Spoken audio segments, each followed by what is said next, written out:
Hello, everyone. How are we all doing? Is my mic picking up something? Yeah, my mic might have already scuffed it up a little bit. We'll see here. But yeah, good afternoon, everyone. Hope you're doing well. We're back with the stream. So we'll see how this goes. Now, just let us before we begin. It has been quite noisy outside today, so if my microphone's picking up noise outside, let me know. I might have tuned it down a little bit too much for the stream, but we'll see. I'll be careful to not burn myself out, BKK. Don't worry, I'm having fun. Robert, nice to see you here on your start of your day off. See how far behind your McLaren is. Probably not too far. 2 in a row, Jetta. Could probably pull it off, Alex. We'll see. As is back to eat some more of my engines. That's going to be a paddling.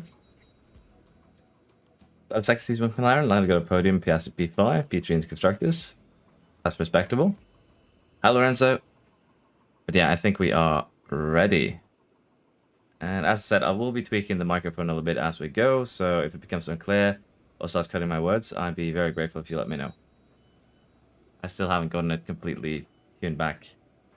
Hey Aiden, how are you doing? I'm doing good. But yeah, last time around, we actually had a win. We got our car set up for the next season. And unless we crash out at Jeddah, we should have some pretty decent chances here at actually getting some good results. We also have some designs coming in just a week, then another week. That should be good. Hello, Kai. And on the manufacturing front too, we are ahead. So we should have slots for those manufacturing projects once it's done. Everything is looking very good here. So with that, let's just speed along. Driver dev update. We got Lando smoothness up to 95. Piastri smoothness is going up too. Very nice. Reactions as well. So, got new reg proposals to increase engines. Yeah, I love that too, Robert. So I'll probably be having a video out tonight in terms of driver stats and particularly the pace stats. Which one is most worth to invest in? Because they did actually rebalance this, and my testing so far has actually shown that they have done that. That is good. And the hidden gem this year might actually be smoothness. It might actually be the most important driver stat. I'll do a little bit more testing, but this might actually be the best stat for a driver to have. Particularly your drivers, because you can, manage them. So yeah, it's going to be a bit of an interesting one. We are going to be focusing pit stop errors this month. We have caught up on basically the pit stop time. Don't know if I want to go full training here, but we should have enough rest days, so that should be fine. And I don't think we're going to need any days in the gym. So we'll switch those over and then we'll have a look here.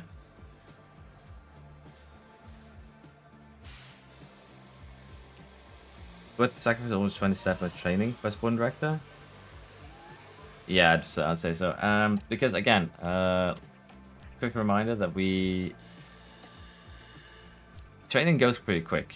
Let's face it, we are at the start of season 2, and we already have basically our pit crew maxed at both pit stop times and the pit stop attributes. So it does that, as I'd really say that for your director, board director, the only thing they really care about is aptitude and processes. And leadership can be nice, of course, when you do have those pit stop errors in races, but this is basically the main stat. You don't really actually need anything else mainly. That definitely sacrifice 20 points. Honestly, if I could max these two stats, I'd chuck off 10, 20 points of training. Wouldn't be a problem here for Mechis as well. Hey, El Salvador. You picked up the game. Nice. The free agent spawn Kari Wolf has 59 training. Yeah, it shouldn't be too bad. Who do you have now? In Hazardster? Does Haas have a really bad spawn director? All manufacture is complete. Hello, Vitold. Kobe Brown. Let's have a quick look at him. Probably haven't scouted him, but overall should give a good idea. Dobby, where are you at, Dobby? But in that case, Wolfo's just 80 overall for me, so he might actually be, you know, a hidden gem. But yeah, he'd probably be better than Toby. Yeah, for sure. Do I know if aerodynamic part decreased more if you use one pass in practice? Like for... shouldn't matter. I'm pretty sure the part, the durability only matters for, well, if they break or not. So there's no need to worry about actually saving them in practice. DL, you should be good. The time I break, I split between gym and pit stop and ended up getting 1.59. 539. Can you even reach that low with cap, or were you insanely lucky with your team? Hungry and kept the McLaren guy. Maxed my time already. Yeah. Yeah, I definitely do that upgraded stuff for sure. I haven't been really running a super low training guy, so it might be a negative. But again, if you're probably close to the cap already, I would assume, in terms of the aptitude. So I wouldn't be too worried there. I would probably go ahead and upgrade. Because that's what it's gonna be. A bit of an upgrade. Okay, we have new ATR. We also have chassis and front wing designs completed, which we are of course gonna start manufacturing immediately. We're actually manufacturing the old chassis right now. Don't remember if the new one is an upgrade, so we'll have to see about that. This front wing though should definitely be a tad bit of an upgrade, although we are losing some dirty air tolerance. We are going to be manufacturing a few of these because brake cooling is kind of good this year around. And we'll have to see what we do with the chassis that is finished there. There's some new designs. I think what we are going to be doing is potentially another rear wing. And we might actually go for some more CFD time into this. We'll have to see. But no matter how we do things now, because of the CFD that we previously spent, it'll be an upgrade. So it's basically if we want to kind of cap our rear wing as a pretty decent one.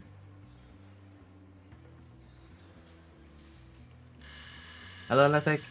I think small luck to BHS towards the end of the season is 1784. Yeah, would assume so. Hello, Spinny. Hey, started safety test. Running to the cost cap parts seemed like 3 intense loops before a normal loop on 4 parts, and then on the research it's just in the cost cap. Yeah, we did breach the cost cap on the first season by a few million, so keep that in mind. Where's the car now? Is it a Q3 car? It's a race winning car. We have done a 1-3 at Bahrain. That's a pretty good car for season 2. Sax for Alpha is very hard because you don't have money and really difficult to another depth. 30 points in mid-season, but Sax for the depths. Yeah, honestly, the worst thing you can do in this game is actually go into depth because they will just straight up fire you. Am I a McLaren fan? No. Well, kind of Piastri fan at the moment, to be fair. It's always fun when underdog performs.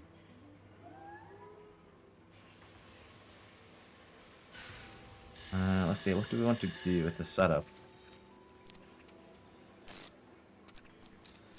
Now, if we were to focus this as well, we could get our dirty air tolerance really hard back.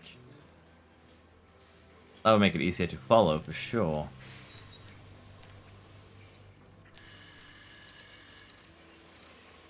Let's see here. If we do something like this, it will help with the dirty air tolerance if we put us back into the top teams. And we'd also be getting some good stats. We could also, of course, put in the CFD time again. But this would basically cap out the rear wing, I think. So it would help with medium. If we do this, we're not going to be doing any more rear wings this season. And even if you do, the way that it works is even if we do it like this, every part is still going to get it equally.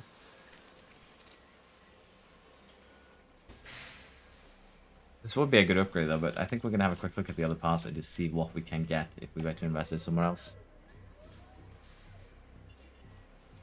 Yeah, I found Alpha to be pretty chill, athletic. You're going to have probably a hard few races, but then you're going to have fun unless your drivers decide to wreck your car.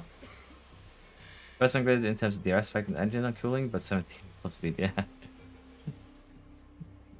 You're really quick to get there, but then can't keep it running, eh? Vote for double points. Last race season, 17th for first. Next is going to be interesting. Upper mid, it's hard. Yeah, it's probably the hardest one, to be fair. Do I have a good You have to have a good sporting director to get good pit stops. Or this bad if you train a pit crew to get more time on pit stops. So the way that the pit crews work Kai, is that your pit crews basically lowest pit stop time is capped by your race director's aptitude. So you need a good sporting director to be able to get a really good pit crew, because otherwise there's limits to how far good they can get. Okay, let's have a look at what we can do with the chassis if we were to, say, invest into a couple of things. This would hurt a lot. The only thing otherwise is sacrifice some engine cooling. Sacrifice a lot of engine cooling. But then again, we have already made a different chassis. I don't think there's a point in making another one. But it would be interesting to see just how much of a boost we can get if we put in CFD and Maus. Keep in mind that these are actually really, really powerful in terms of upgrades. So it could be an idea to do this. This game with money, if you have 22, depends on if you enjoy 22 a lot. If so, you're probably going to enjoy this game a lot. It has some more in-depth systems, some good rebalances. There's still some issues, of course, but it's a definitely an upgrade compared to 22. Yeah. The board really hates steps in this game. It's like, that's illegal. Radio for people like Teo and race engineers? Yeah. Reminds us of Alpha Safe can just change races first last season, then research next season, and he has the fifth best car on the grid. Could definitely be doable. Switch engine cooling airflow around. Could do that, something like this, but yeah. I think we are gonna probably start focusing on a bit of research a little bit earlier this season. We already have a pretty good car. Depending on, well, not even depending on, we straight up have a pretty good car, so that's not really a concern of ours. And the main thing here is actually going to be to upgrade the other aspects. You know, brake cooling, we would get a decent piece here. Could go back to a little bit of dirty air tolerance potentially. I think we'll actually start doing research projects a little bit earlier. I think it's not unlocked yet. We get the 15th of April. So if we're holding on to the current setup, we're gonna have to wait for a little while.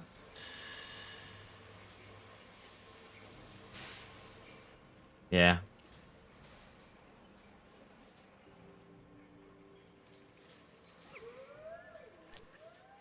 Do need to make parts though, so I think we're gonna make a rear wing, but not invest too heavily into it, because we did do CFT last time around, so that does boost the performance quite a bit. So with that in mind, we're gonna try and tweak this into something that we can use in a somewhat acceptable manner.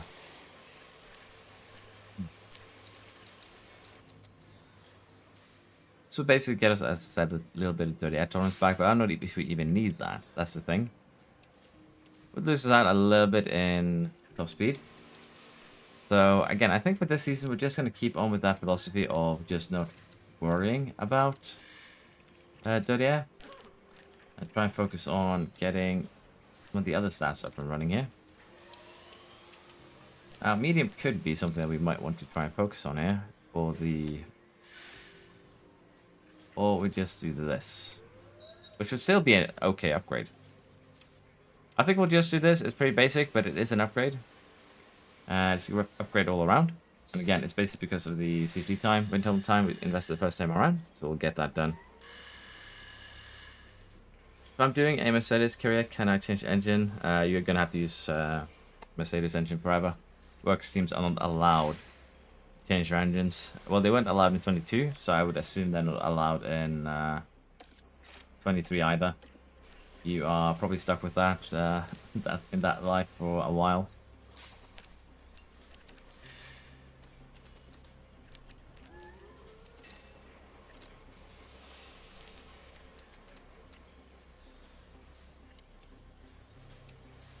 Underflow would help our cornering, but it would be just a very minor upgrade. But then again, we are very close to cap. So we might just straight up just not do any more underflow upgrades because it's costly. We'll see. What's fun teams to stay with? What depends on what your definition of fun is, what you're looking at, what you're looking for. I think we're just going to do a normal, probably do another front wing here. We're going to put safety and mile hours into it. Because it is falling a little bit behind. So we're going to do one safety period here on the front wing. And then we're probably going to do a lot of research this season. Honestly.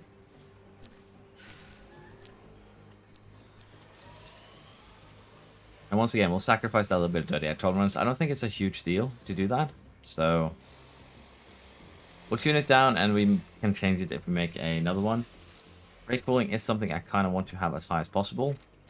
So we'll keep it here in the middle. That should be okay for this wing.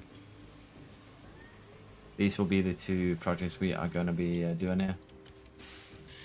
Let's get them started and then we will ship our engineers around.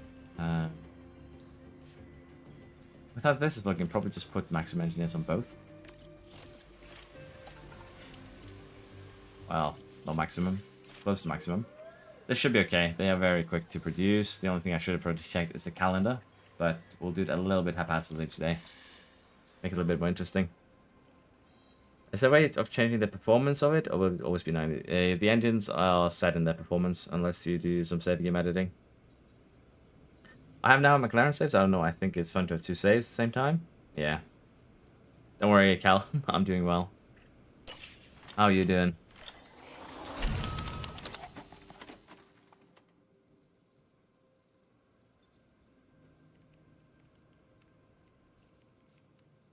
Let us see what we're gonna do.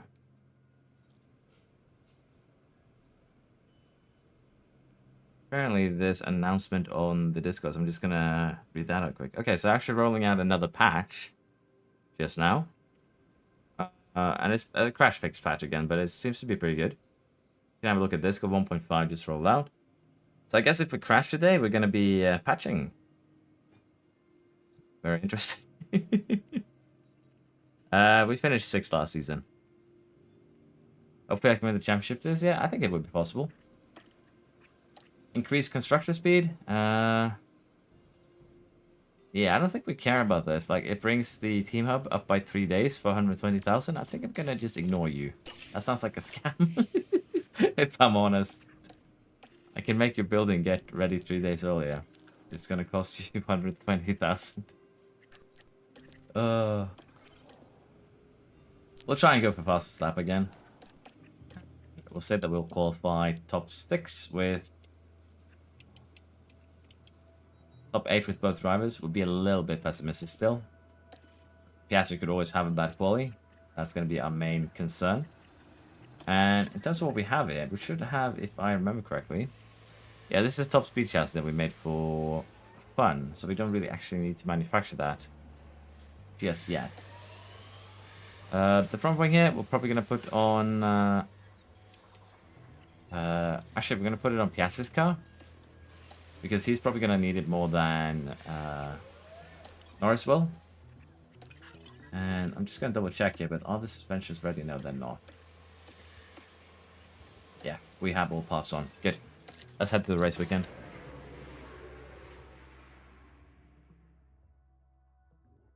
Any tips to say besides McLaren save? Well, I'm enjoying my AlphaTauri save. If you want a challenge, you can do Alfa Romeo. Apparently, Mercedes is potentially a top 4 challenge, so you could do that. Glad you streamed it off for so long. Yeah, I'm having fun too, Sebastian. Don't worry about it. We're happy that you guys are here with me. How strong is research for next season in management? They changed how design and research works compared to 22. In 22, if you put the slider to right somewhere, you would get more expertise when you design that part. That's no longer the case. When you do designs, the expertise is equally given to all areas. But however, when you do research, you can focus into specific areas and that'll get extra expertise. So research is going to be very good for catching up on, say, expertise points where you're lagging behind. And basically, it's going to be vital in this year's game to actually cancel out any regulation changes.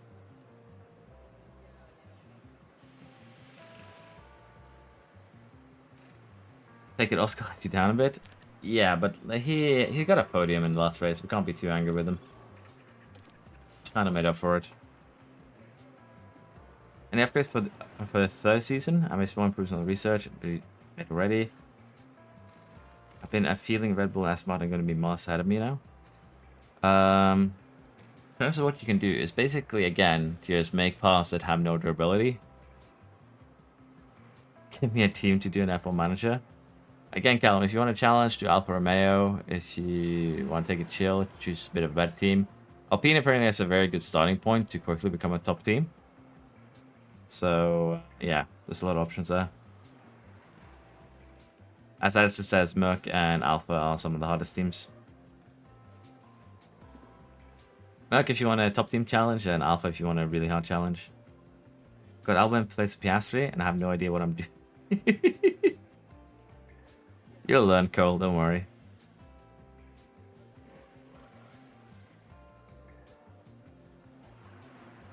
So 100 not find traffic, yeah.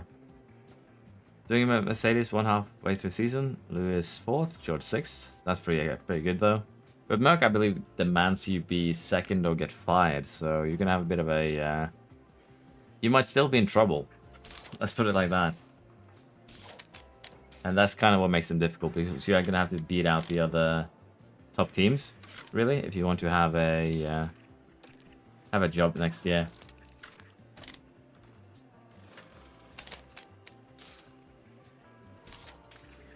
But this should be it.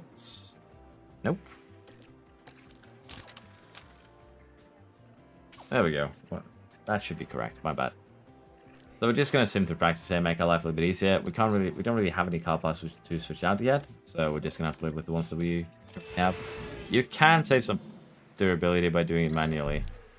I'm a donut. Let's go ahead and use a hard air for this run plan. We're gonna run maximum amount of lap. Gonna spend about a minute refueling, but that's fine. It's on me for clicking without thinking. So. In terms of, I guess we'll just do a quick fire and practice. Basically, you want to use as much time as possible on the track to build up your this, that here as well builds up while you're on track. So again, longer runs are better. And to make your life a little bit easier in the long run, if you do end up doing practices manually, even by mistake like me, or if you do them purposely, doing avoid high-risk curves and driving clean air. It's going to help you with your powertrain wear, which is going to be very important. And generally, you'll have a bit of an easier time staying out of accidents.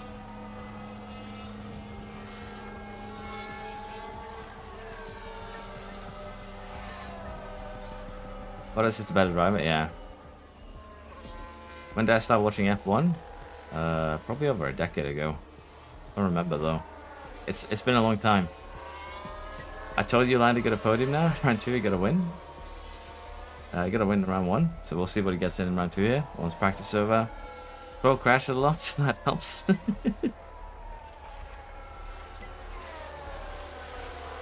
Yeah. Theo is one of the better talents, yeah. So you could pick him up, Callum.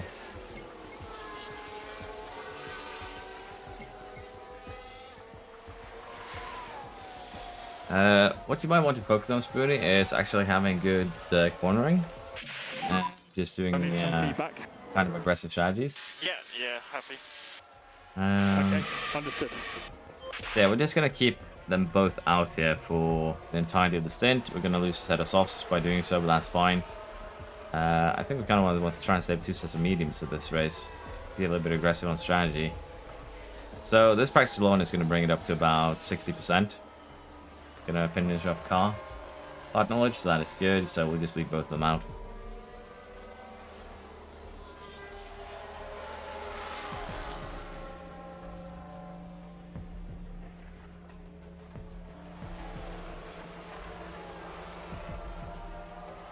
From 2012, I've been watching F1 for 30 years. That's a long time.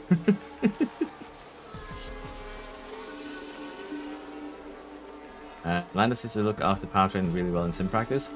Well, the thing is, powertrain wear is also tied to your engine cooling. So if you have high engine cooling, that might be why. Second in the championship, also Ferrari crashed out a few times. How do I do my pit training? I have a guide on that on my channel, Brown, but basically send your crew to the gym until you cap out pit times and then focus on pit errors. Who's the driver with that 3 letters? It is Schumacher. It's a bug in the game currently. Going aggressive seems to be faster. Yeah, that's the thing. As long as you don't go into severe levels of tire breakage, so to speak, degradation, doing aggressive is usually, I find, better.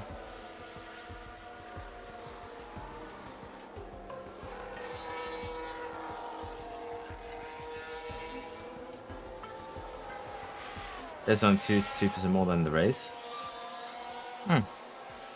I do know that smoothness seems to be the reason why Piastri is running more fuel. So smoothness also allows you to run less fuel in your car, so smoothness might actually be a really hidden gem today in terms of... Basically, smoothness might be last year's braking, which is kind of funny to say because smoothness was really bad last year. So this could be a bit interesting. Hello Eric, how you doing? Only 2 driver moves seem realistic. Yeah. Well, we had Rick here move to... well, for this one, for mine, we had Rick move to AlphaTauri. We have Show now in Williams. We have Schumacher here. And I believe Sargent lost his seat, but the rest of them are where they started. I'm doing good. Am I doing a full season? No, I'm not going to be doing a full season today. Started season 2 yesterday. This is the second race. I'm not going to be doing 22 races today. Good Sorry job, about that. Yeah, I think, as I said, I think they've made smoothness probably the best stat. I've done I'm working on a video about basically the other driver stat, the pace ones. There's not too much of a difference between them. Who won the championship in season 1? I believe it was Red Bull. But I don't actually remember. I only know that we came 6th. Push way more, yeah.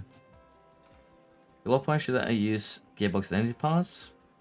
For races, you probably don't want to run anything that has hit the yellow mark, like the yellow little warning symbol. 50% for engines, 40% for gearbox and ERS, unless you kind of have to.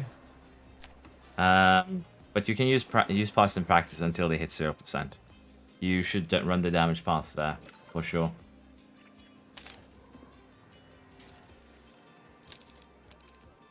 Okay. Let's see if this is going to be better. And I'm going to be simming, so we'll have to see if they actually eat up all our tires. That's going to be a bit of an interesting one to check. Yeah, that should be the other way then. Oh, maybe I'm mistaken. Let's do it like this, just send them out, see if we can get some optimals to work from. They do push way more, they are quite more aggressive, the AI, and that is good.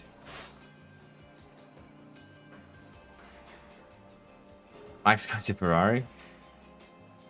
Mexico right now, so I guess I'll be finished season today. Yeah, you could. You're close to the end. Okay, so we didn't hit a setup here with Lando, but that's fine. We are getting closer on the optimals. We do know probably where the good one is. It's going to be over here. So, yeah, this should be alright for him. And for you, we only need to figure out one, so... Probably far right by looks of things here. Yeah, should be like this. This would probably be his optimal setup, funnily enough. And with that, let's just sim through this practice too. And we'll see what tires we have available for the racing quali.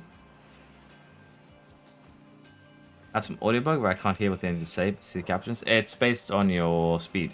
If you run at too high speed, the engineers won't actually talk to you. Like the voice lines won't play. That is why basically they slow down time for the most part when engineers try and talk to you. Now, what's the most effective part to upgrade? It's basically underflow from wing rear wing, but every part has been rebalanced this year, so you are going to have to make every part first probably before you start focusing on certain aspects, Luke.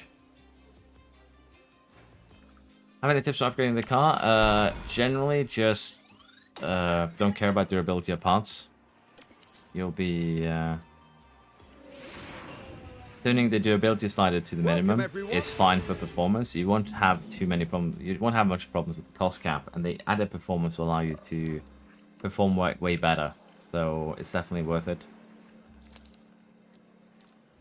Hey Lando, I think you're gonna have to live with that. It's your setup. We did hit 100% here with Oscar. And we are going to set up here for practice for quali. Now, what tires did they actually leave us with there? We're going to have 2 mediums for the race and probably 2 softs, so we're going to have plenty for you. Lando's going to have a bit of a harder time with just 1 medium, but that's okay.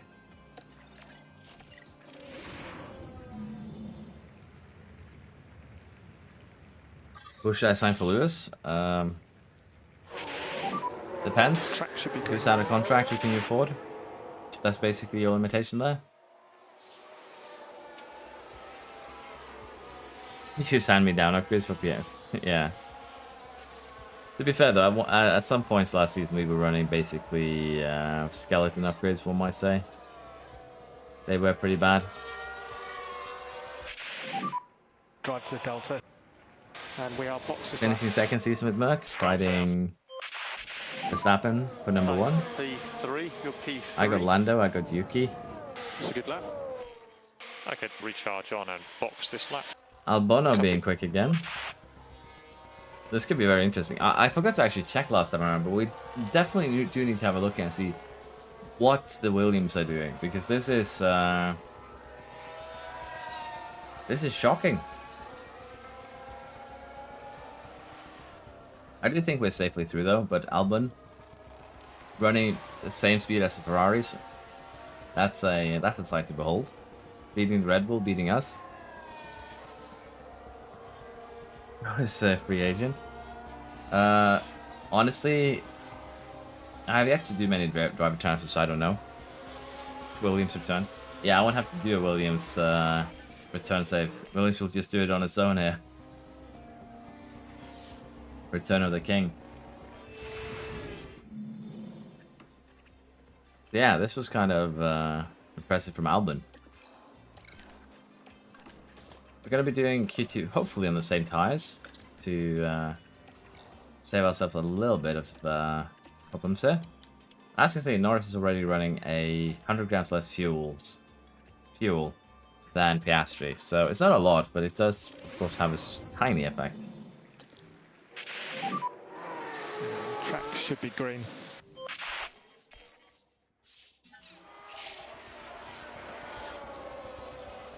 Can I make Danny Rick a world champion? Yeah, probably. I do have a like chill save that I play. I don't really recall with, but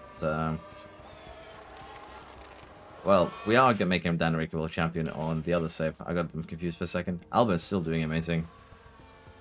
So yeah, for the AlphaTauri save, Rick is probably going to be world champ at one point. Anyone know the budget cap Williams in the first season? I'm pretty sure everyone has the same budget cap. It's just how much money they spent. We are probably going to have to do this though on fresh tires just to be safe. Should still not be a problem for the race itself though, so we can do this. Because it is looking kind of scary right now. So we'll send both drivers out again. And hopefully get a little bit of a result for ourselves here. What's this game called? F1 Manager 23. Albon doesn't seem like a bad choice here, to be fair. Getting Hulk's first podium as your goal? Yeah, how's that going, Ed, so? Yeah, I know, Nicholas. I think Piastri scored points twice for me over the course of last season, so I understand your pain. Hello, Osk. Okay, that's P5. That's yeah, we are. Norris is now in danger. Okay, look after the fuel on the way in. Because we know Albon has good high speed here. Okay, he's out. Ooh, scared myself for no reason. So it seems the other teams have brought some more upgrades this race, so it could be that we're going to have a little bit of a more struggle for the rest of the season. Got 15 Baku, still waits for podium. It's not that far off, but yeah, patience is key indeed.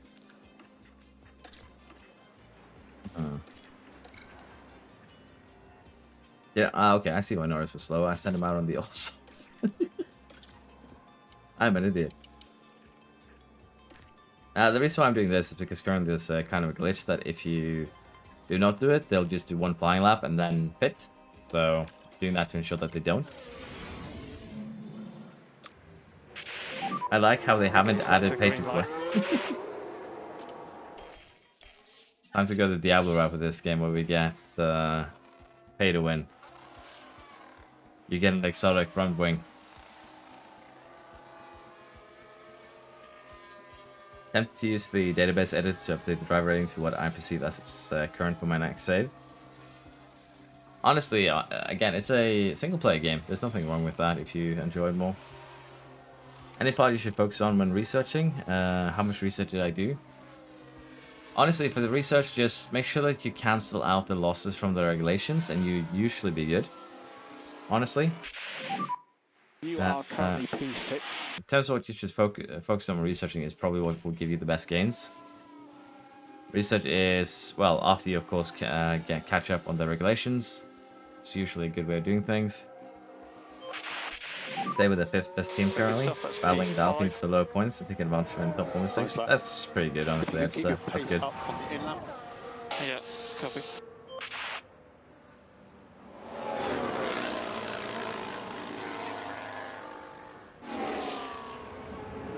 First driver and second driver doesn't matter because technically here, Piastri is first driver.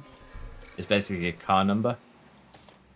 Okay, so we'll be sending him out on fresh tires here. Norris is finally going to get some fresh tires too. Man's been running it on life support for this quali. Let's see if we can actually get front of the pack here and run away again like we did last time. Norris getting a bit blocked. He does have one more run in him though. And let's see if that actually turns out to be an improvement. It did not, so kind of a bad quali here, but they happen. Nora didn't have the best of days. AM with bad drivers is more like of a pain simulator than the Canada challenge. Helmet not the same and the driver moves to another team is a shame. Yeah.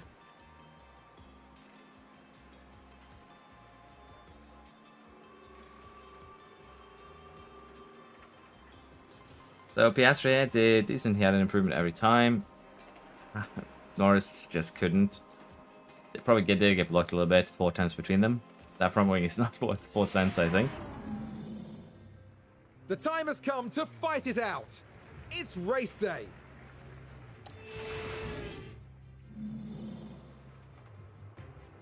Okay. Let's see what we actually end up here with here as a strategy. I think we can go very aggressive on it if we really want to, particularly for Norris. Sorry, for Piastri, who has 2 mediums. And the last thing is probably going to be soft rather than hards. So for Piastri, this would be pretty good. He'd save about 36 seconds compared to the other strategy. Same for that one, same for that one. So we're going to go very aggressive here, start on the mediums to aggressive stay into final. We might have to tune him down as we go because of heat, but it should still be doable. Norris is going to have a bit of a harder time though, but he also has high smoothness, so he could potentially make it work. Even if we were to do, say, something like this. Soft, soft.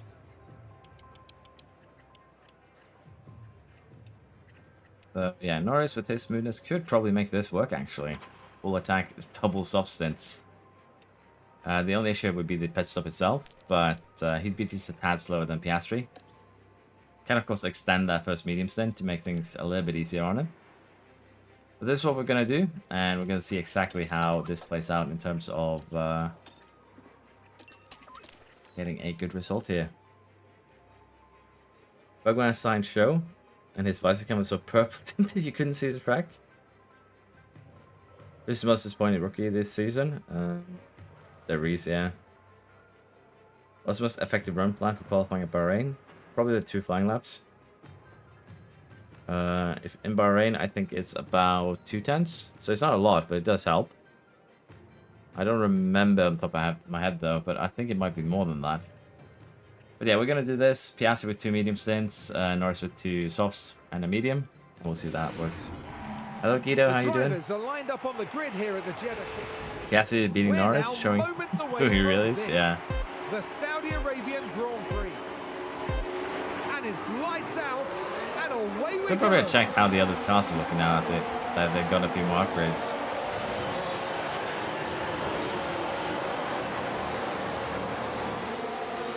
Piastri is immediately losing out though a little bit here. And 3 sufferers in the front, 4 sufferers in the back. Others are otherwise all on the mediums.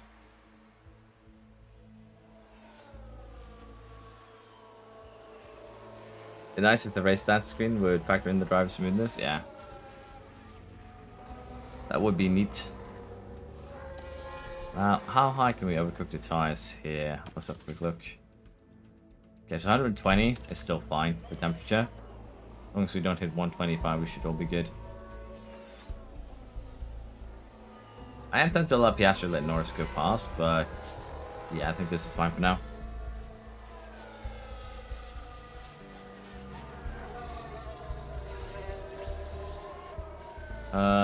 Roughly 80 million left in cost cap, but both your cars need new engines. Can you use your current engines to maybe survive the last few races? Because otherwise you're going to be spending 10 million of that on engines. Is there going to be any... do you have chances of going up or down in the championship? How many races are left? Those are basic decisions, because if you can't catch anyone in the championship, no one can catch you. There's no problems running those last few races on damaged engines.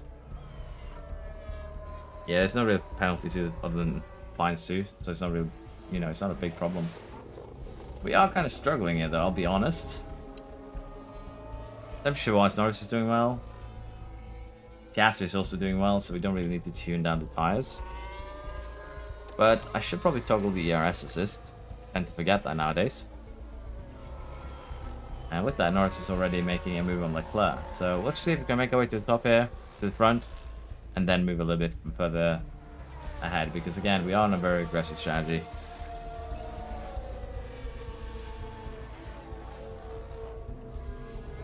So, like, do you have 3 engines at 40%? Or do you have 1 engine at 40%? Because if you have 3 engines at 40%, you can probably survive the rest of the year, even with just 2 of them.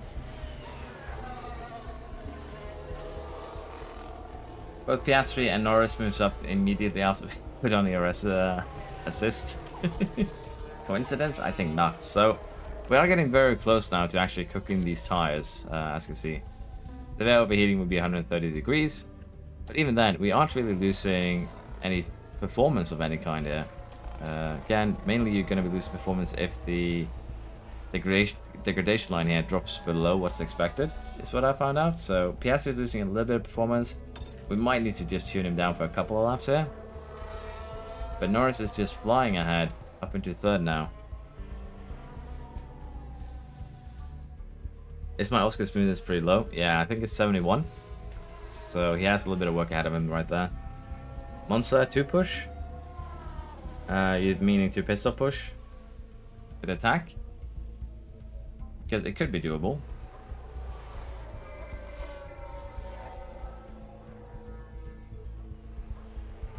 So we are having a bit of trouble at catching the cars in front. We are slower than Verstappen and Alonso, but they are running soft tires, and those soft tires do have a bit of an advantage for 10 first laps here, so that's not a big problem. No quali run? 2 push laps here for quali, and that should be fine. Airflow sensitivity. Depends on which one, because one of them has to... I don't remember which one it is, but one of them has to do with dirty air. The other one has to do with basically cornering. So it depends. If you... I am currently running a build that is less dirty air in exchange for more clean air cornering. So that is working currently for me. But it depends on what you're playing. Can I explain the strategy? The strategy for this race is actually very simple. We're just going to go full on attack. And as long as we don't get the tires hot enough for this line, this white line to drop below this yellow line, it'll be fine to cook the tires, even overheat them a bit. Should be fine. Disaster Mercedes, 4 seconds behind Piastri. Yeah, they're not having a good season here. Piastri, though, is not really having a good time either. He's struggling to overtake the Stroll and Leclerc. I think they should have just held him to deploy here. See if that gives him that little extra edge he needs.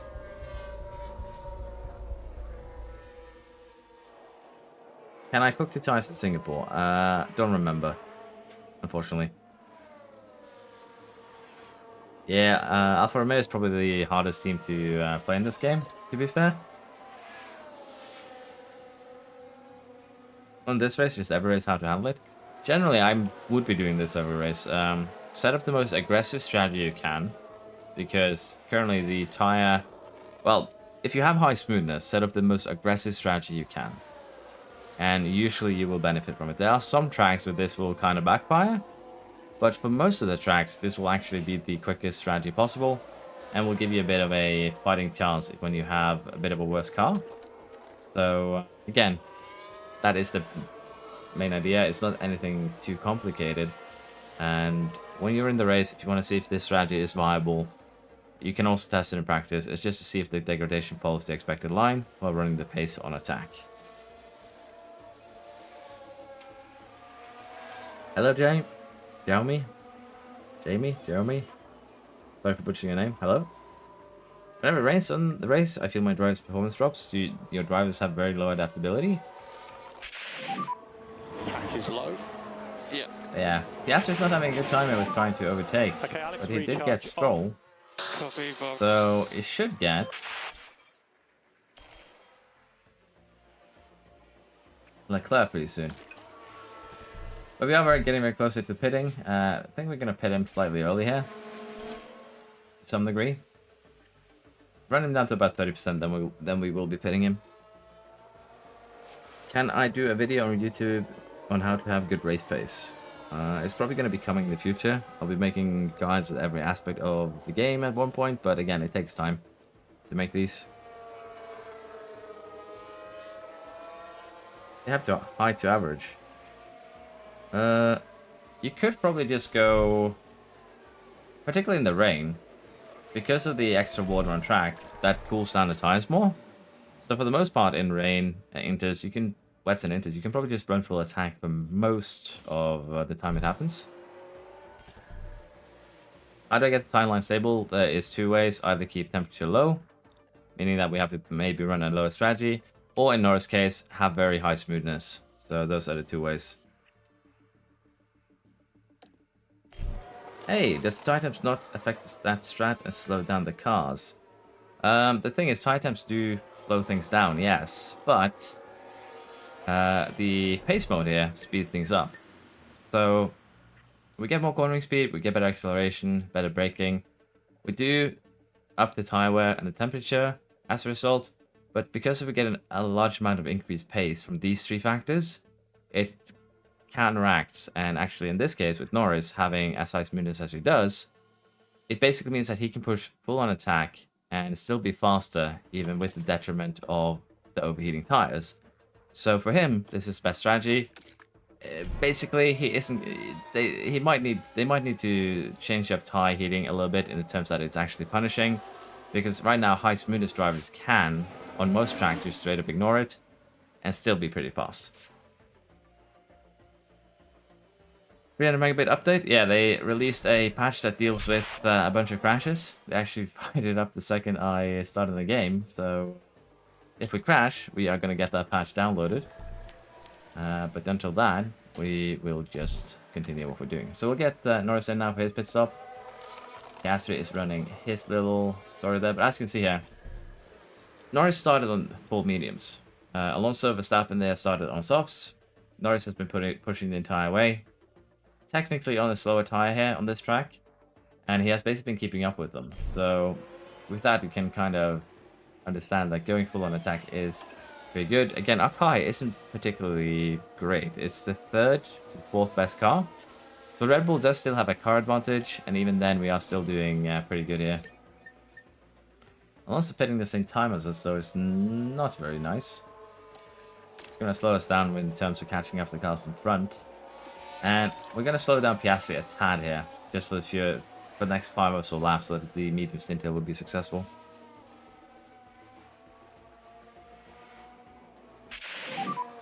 pack is low.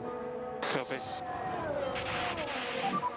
Magnussen. Watch my video on the pit crew. Still, what is that you don't get? What is it you aren't understanding? What is the difficult part?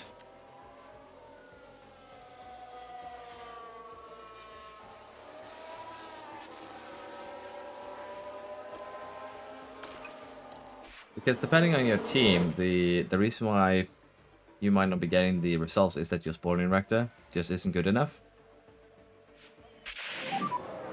Oscar, is everything okay? Hey, we've had a bit of an incident. Looks like Oscar is fine though. Now there's the car of Piastri. Now there's an inviting opportunity there. And the contact between the cars, inevitable. And that won't... Basically elbows out, send him flying. And Stroll picked up the penalty too. We didn't even lose much time there, so we'll take that.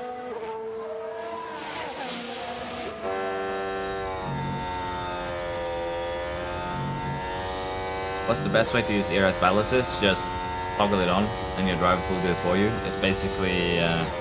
damn, that's loud. It's basically leaving it up to the drivers to choose when to push or not. You can still, of course, manage the ERS like this. But basically, if your drivers have an opportunity to attack, they will use energy to attack. If your drivers have an opportunity to defend, they will use energy to defend. It's basically leaving the battery kind of in their hands, but basically automation.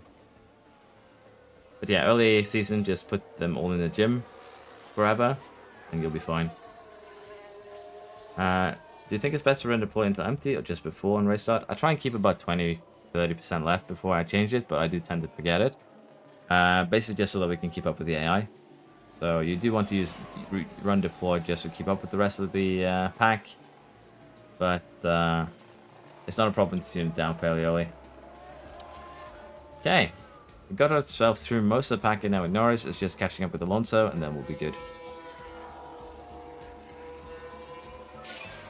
What car stats affects tire wear and deg? Spray cooling.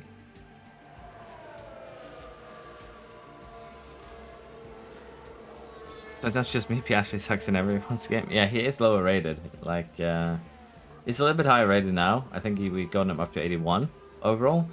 But he still has a lot of work ahead of him. Norris is 90, I believe. Or is it even 91? Car in the wall. Every precaution. Is that Albon?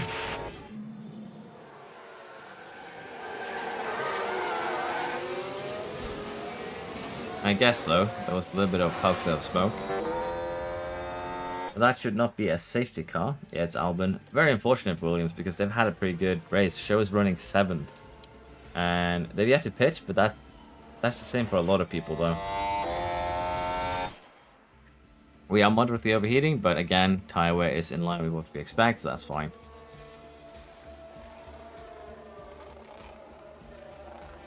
Hey Dave. I'm doing good. How are you doing?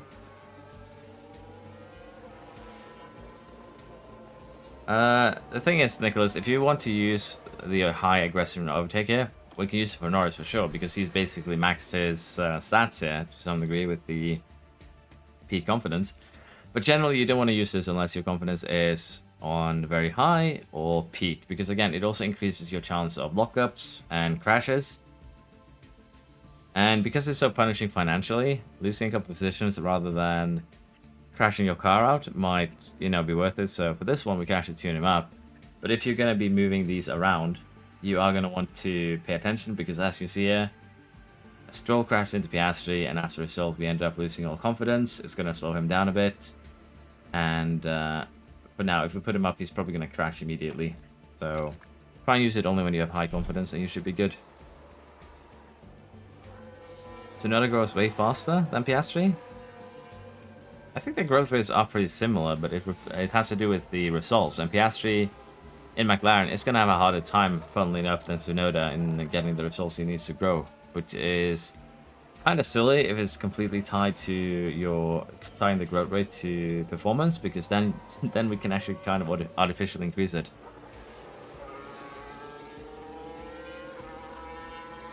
This takes 3 seasons to improve him. Yeah. Just joined. Who's the other alpha? It is Schumacher. That is playing hide and seek. What upgrade for drives I most recommend? Actually, right now it is smoothness, but from the testing that I've done, and I'll have a video out on it later today, for the pace stats, braking is still probably the best one of the pace stats, but it has been rebalanced so that they're basically within, 20 points of braking is about an increase of 2, 3, maybe 4 tenths in lap time.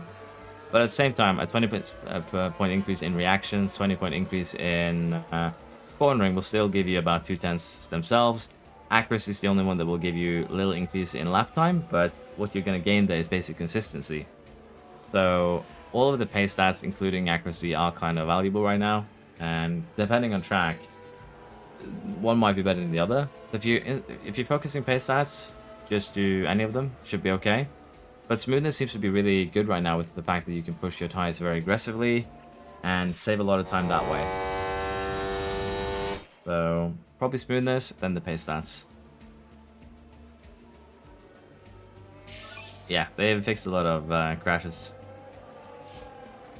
This is what Norris carrying McLaren? Yeah. Possible way to grow Piastri, just good results. Upgrade the race sim. Yeah.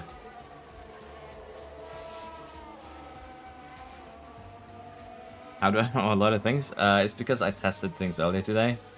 A couple of hours before the stream, I was basically using the... There's someone who made a save game editor, Ignacio... I don't remember the last name, but he posted it on Reddit, and it allows you to change your driver stats, which allowed me to test that. And it's kind of an interesting one. So Stroll, Ocon has crashed, we have a virtual safety car, we have a red flag. Okay, this kind of benefits us. Red flag. Yeah, I'm still testing a lot of things. Like, I have probably 30 saves right now, and 25 of them are just for testing different things. So, yeah. We are going to be going softly to the end, probably run Piastri a bit aggressive. Actually kind of screws him over, but it should be okay. But Norris he can run aggressive to the end, no problem. This is basically when he was supposed to pit anyways, so he's getting it completely for free. That's fine. Did my first race with Merc, and after the first race we're still 3rd or 4th fastest. What should I do? Upgrade all your components. Well, design all your components, drag durability to minimum. The pass will have less durability, but crashing is so prevalent in this game that someone will at some point take you out. So it doesn't matter if you have durability at maximum, because any slight scratch or part means that you are going to have to change it out for a new one anyways. So the performance loss just isn't worth it, in my opinion. Ocon, Russell, and Leclerc. I want to see what happened here.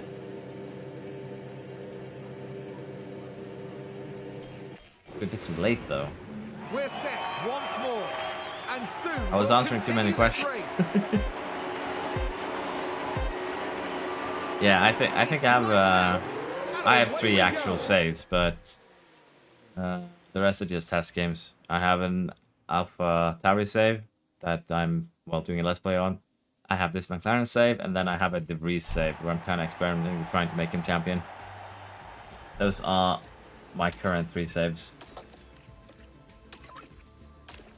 Okay.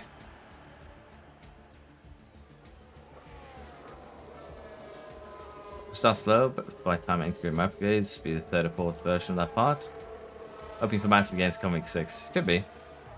Only get red flags at Jeddah. I think I've gotten red flags at most tracks so far, so just you being lucky, Ginja.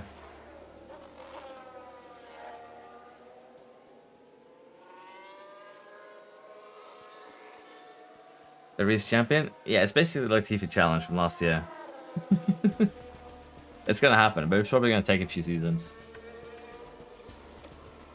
Okay, we're looking good at it. Piastri, as I said, probably gonna need to tune him down a little bit. Norris should be fine with just pushing full on here. Honestly, we can do the same for Piastri. He should be fine. The only issue here is that we need to get away from Alonso. That's going to be the big one.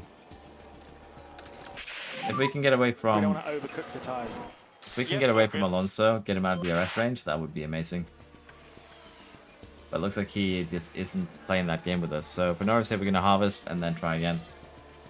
And we're going to do the same if Piastri should still be able to keep up.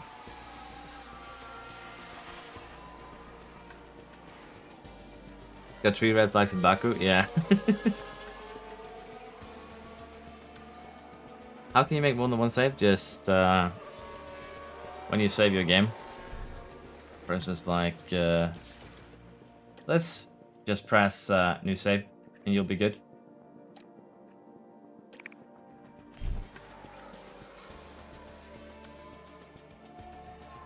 Haven't got a single safety car or red flag in my carry. Well, you're gonna get them, don't worry. They do exist, and once you start getting them, you're gonna get a lot of them.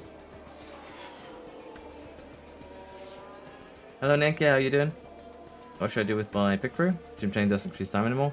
If your time doesn't decrease no more, it's gonna be based on the aptitude of your sporting director.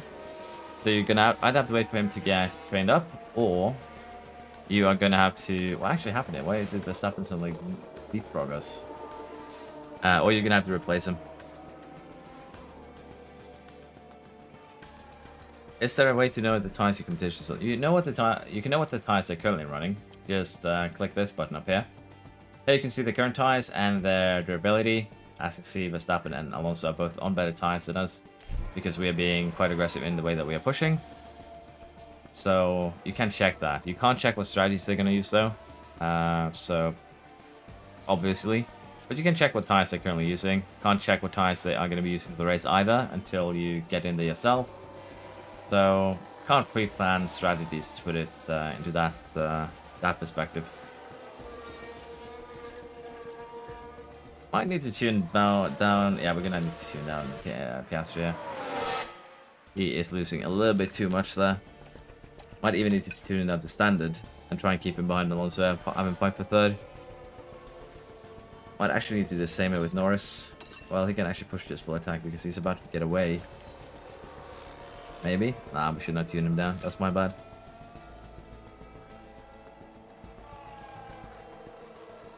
Are you using 2 laps in quali? Yeah.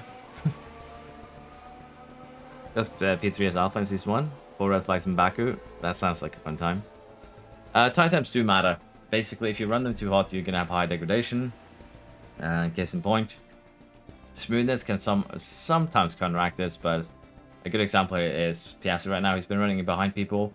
He's been running his tires a bit too hot. I should have tuned him down earlier. But that is mainly due to him running a little bit too hot there. But for Norris, it's okay. He actually has the smoothness enough to counteract that. So it's not a big problem. But for him too, we're going to actually slow him down here and prepare him for the basically drag race here for the final few laps. You simulate the whole... No. You can go into race and just press 16X, but you're still gonna have to do pit stops.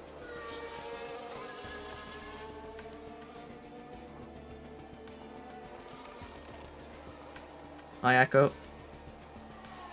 Tires run out, yeah. And yeah, as Crimson says, you'll probably get fired if you don't get results while powering through.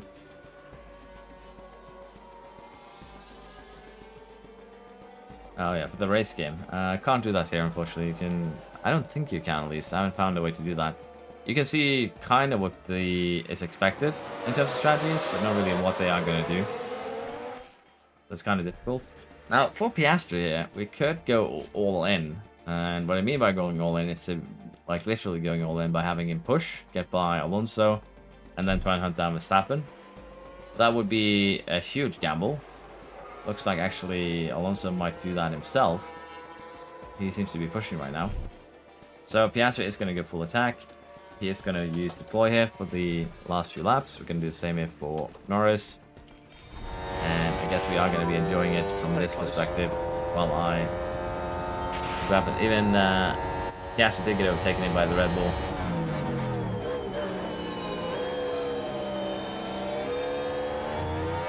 So yeah, I pushed Piastri a little bit too hard, and now it pays the price. This is the last lap. Norris got his overtake done. Let's see if he can stay there. The main thing now is if Piastri can get his stuff done. And we are actually going to give him the aggressive overtakes here. What do I think this game still needs in... Well, lacks in terms of race sim. Just make the crashes look a little bit better. Make it a little bit less wonky. The cars do kind of jiggle back and forth a bit. But it's looking good. Mechanical failures would also be a nice thing to add. P20 to P3 repairs. That's respectable. Probably done about 4, 5, maybe 6 seasons. I'm actually a little bit unsure. Tsunoda is actually a great pickup, yeah. It usually does pretty well. Now, Piastri, unfortunately, as I said, we probably have, I probably have put him in a bad position here where he won't really get any overtaking done. But considering where we started, this is definitely acceptable. It's just that these two are running side by side, and that is slowing him down tremendously. Although he should have probably sent it down Paris, to be honest.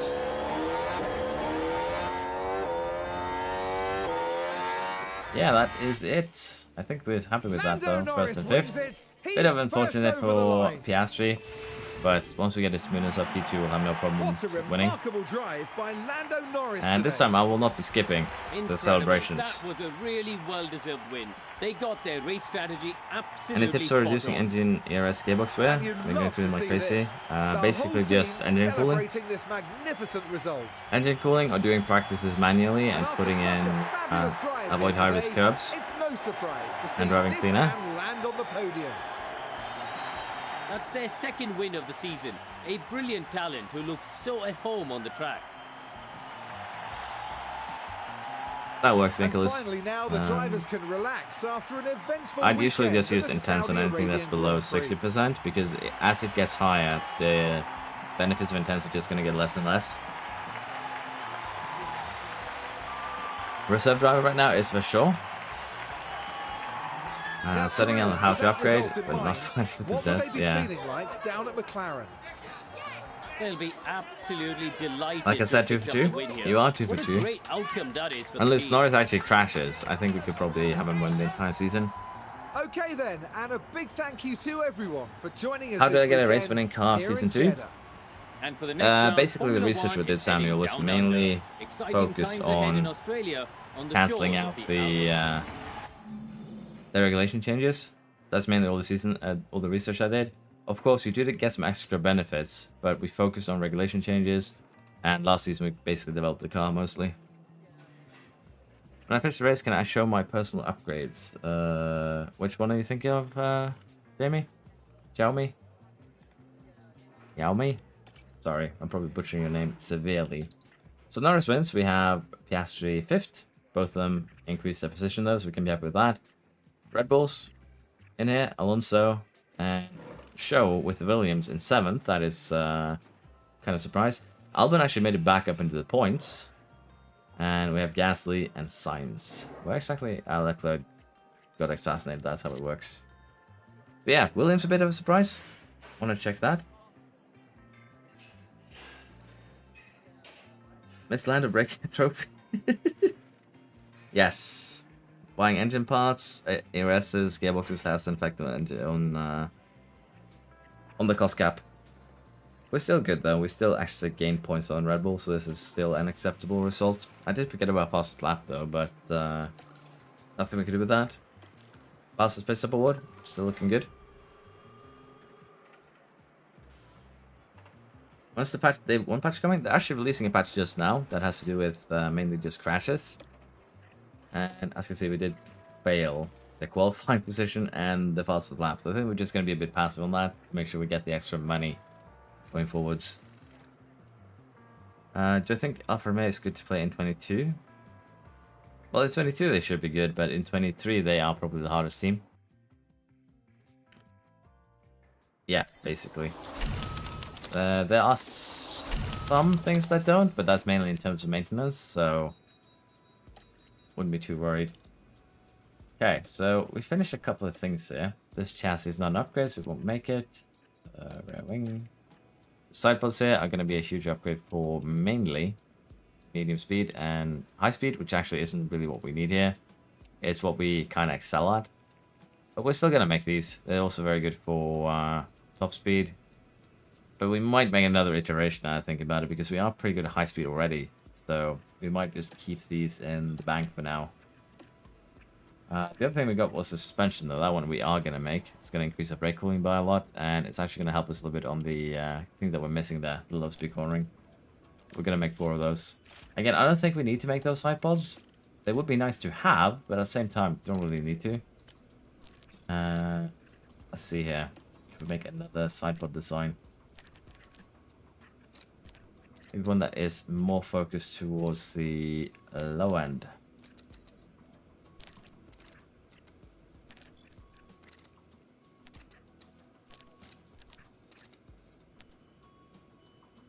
I think our side pods are going to need basically a safety time run to get viable here. Because I kind of want them focused on engine cooling mainly, honestly. So what we actually might do is make these side pods. Now that I think about it, it's still a small upgrade. The engine cooling aspect is going to be kind of nice, like real nice. Because engine cooling has a huge effect on your powertrain, your engine, your gearbox, your DRS. ERS, sorry, not DRS. And as a result, I think we're going to go with this. Mainly just because, well, engine cooling. Still a little bit of loss in top speed, but we don't really need top speed. That's the thing. So we might move a couple of engineers around. 32 days. We'll have one by Baku then. Yeah, let's go with that. We are going to be kidnapping at least one engineer from this project, so we can start the second one here. And I'm actually a little bit unsure what we're going to make, so we'll think about that. You're finding your second season? That's not a good sign. Maybe not, but it's not really the car. Let's say it's the fact that we can use more aggressive strategies than the AI. Did any of the Ferrari crew was free agent? All of them were, yeah. All of their contracts were out in season 1. I would do a 2-run qualifying Silverstone, yeah. Therefore, exploring the current season or the following season. Basically, I say that's a 50-50. Well, maybe 60 current season, 40 following. But once you hit about 30-ish, maybe 40 million in cost cap, you just want to focus research for the most part. So, basically, cost cap is a science for that for you.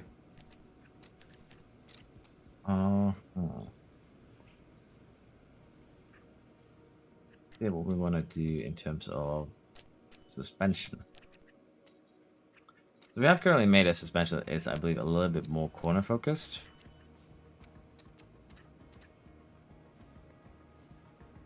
I think we're going to make this one a little bit more low end focused. Could of course make it super low end focused. This could actually be a good trade-off.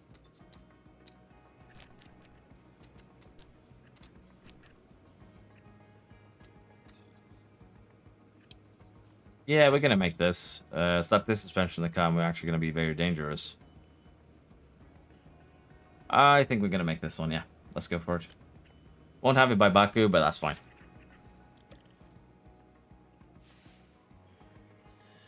Test with manual control and quali. Manual control can be very, very effective, yes. But at the same time, you're still kind of very dependent on other cars. So that's why I figured out the 2-run quality thing, where you can actually, I experimented a lot with that to figure out basically what is the best. Because that's just to make a click and go button. But you can definitely have a success by taking manual control, yeah. No, because they added a new option for contracts here. See, for this man here, as you can see, his contract runs out in 10 months. If we renew his contract, we can actually choose it next season. And as you can see here, if we were to immediately renew his contract, we're going to have to actually pay his buyout fee. But since his contract runs out next season, we can just do this, and we pick him up at the start of next season, which is pretty effective. So yeah, don't need to pay the buyout if they're out of contract next season. But of course, you won't get them until next season. We should probably renew this man's contract, though. Although he is pretty expensive for a race engine at 1 million. Team up is upgrading too. That's good. So yeah. Let's go ahead and actually renew his contract because we are going to immediately. Anyways. Race engineers, we can usually just keep around. And we'll give you 100,000 as well with a 50k increase in money.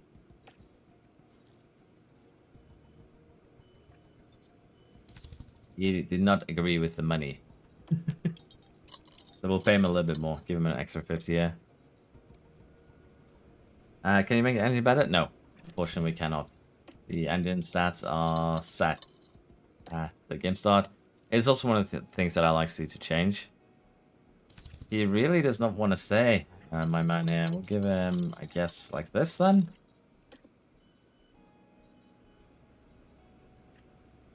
Okay, I give you a 40 increase in your money, and you are still saying no. Well, we'll have to try at the end of the season. His patience has currently run out. I did not expect that, to be honest, but it is what it is. Nothing much we can do about it. We'll have to see, though, because for the next race here, the high cornering might be more important. So we'll see what we do exactly with that. But right now, we are going to be speeding along to Australia. Team up has been upgraded. Very good. Still have a little bit of money left over, but we'll save that for now. Crashes almost every race is... Piastri crashes almost every race, yeah. Again, if you have problems with Piastri crashing, it's probably confidence related for most parts. Just tune down his risk taking, and you'll usually be fine. If I have a driver that keeps on crashing, I will just turn that down at the start of the race, and they'll usually keep things in working order. Okay, so let's gamble on a top 5 finish for one boy. Again, do it a little bit passively, a little bit safely. We don't lose too much money when, you know, inevitably things go wrong. And one man in top 6. We'll get to gamble on that. Or rather than that, it's probably better to just gamble on both drivers in top 10, wasn't it? Yeah. That should be doable for sure. Let's see if we can get a Piastri win his home race.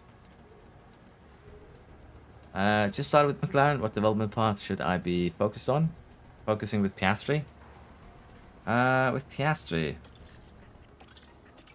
the development here is currently for me pace for long runs. Because we want to up his smoothness, cornering and reactions is a bonus. What I've seen in terms of Piastri's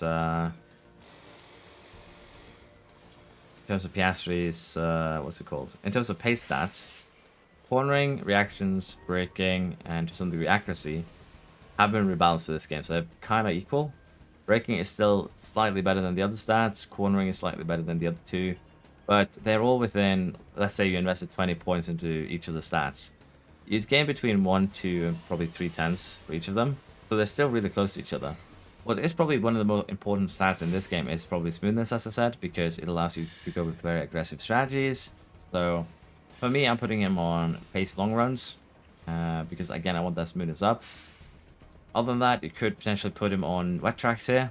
You're going to get accuracy and control. Accuracy is nice to just get consistency. Control is nice to avoid crashes. Adaptability, don't really need it. It's very situational. So, yeah. We'll probably just put him on that first one. If you break cost cap, you are going to get fined. That's It's wonderful to be back down. Hello from Germany. Hello, Yellow Flash. How you doing?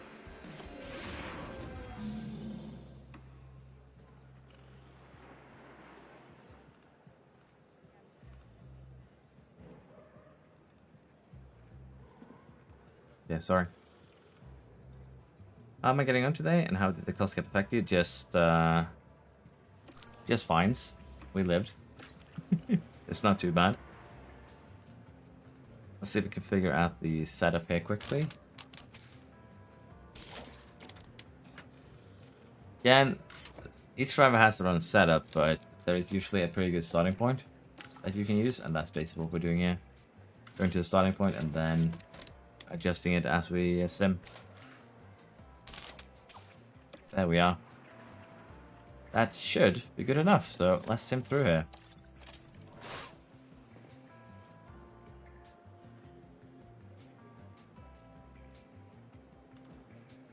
You fix the tire temps first, because when you cook your tires right now, aggressive strategy, yeah. Aggressive attack and aggressive is really effective, Lord. I agree with that.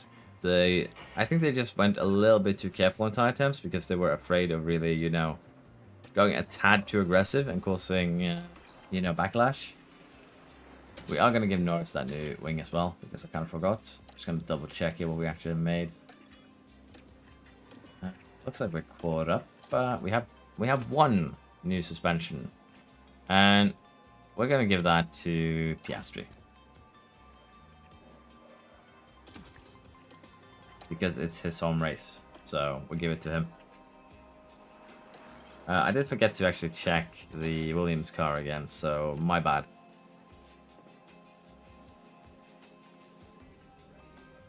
Conte needs to focus more on long than short-term gameplay. Yeah, true. But again, it seems like the focus this year has been on more of a casual audience, so it's not a big surprise. How do I adapt my car to make it better for next season? Basically, make sure you research for the regulations so you don't lose stats.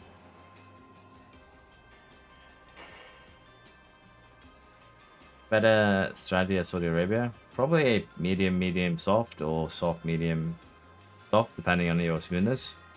For instance, Norris pulled off a full attack, medium, soft, soft run without going under 30% on attack. So, but on aggressive, probably soft, soft, medium, I think. It's going to be quicker, as long as you don't get stuck behind other cars. Doing great. I like your McLaren Rids streams. Yeah, I thank you, Yellow Flash. Appreciate that.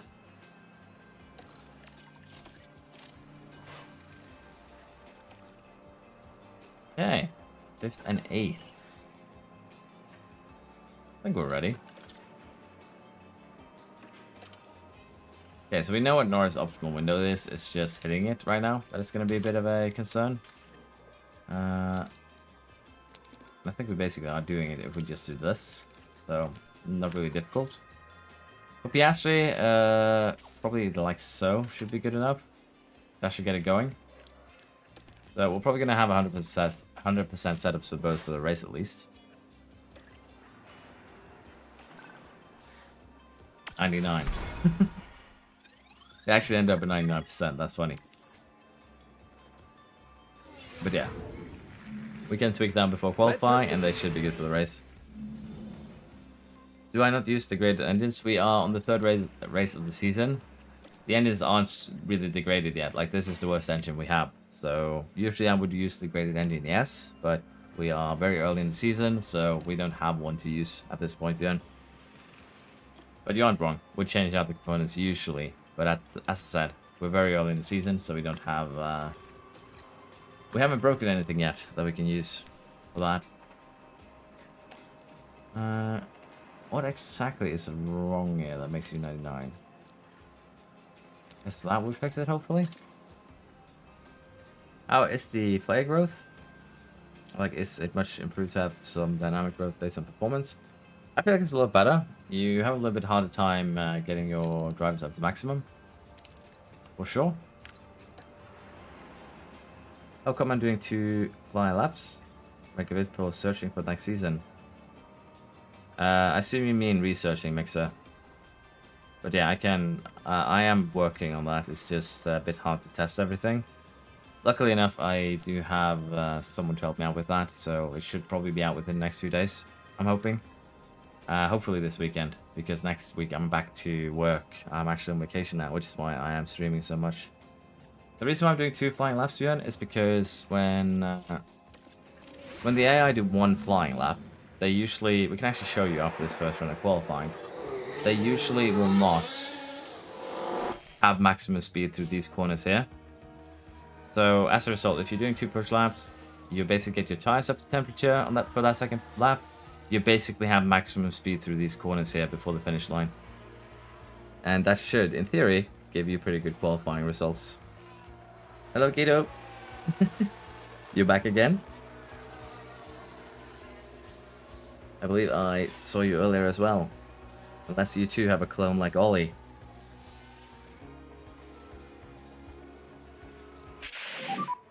Drive to the Delta.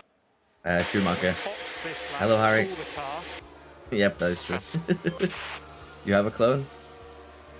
An evil version of yourself? I'm back again. Okay.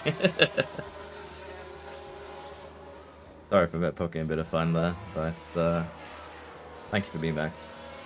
Crashes to comment? Not really. To be fair, we haven't had that many crashes. I think they've set the cooling aspects on the brakes maybe a little bit too low for Season 1.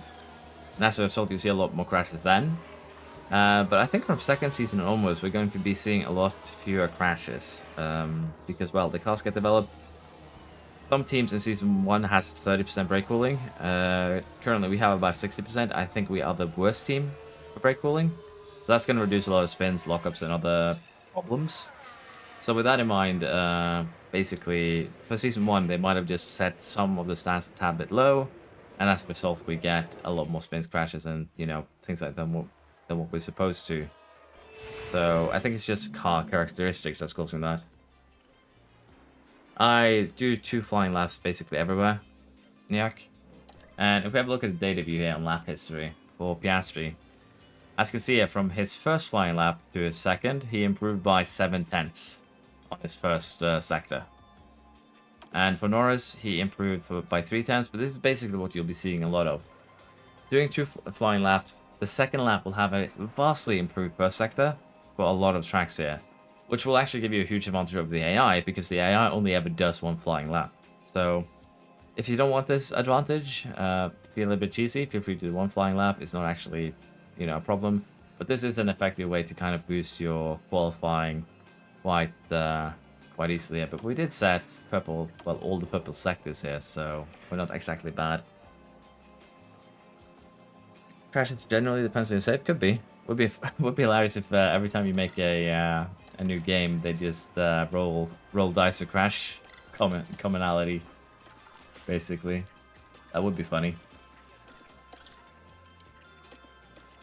Okay, let's get ready for Q2. Yes, 2 flying laps without a cooldown. Track should be green now.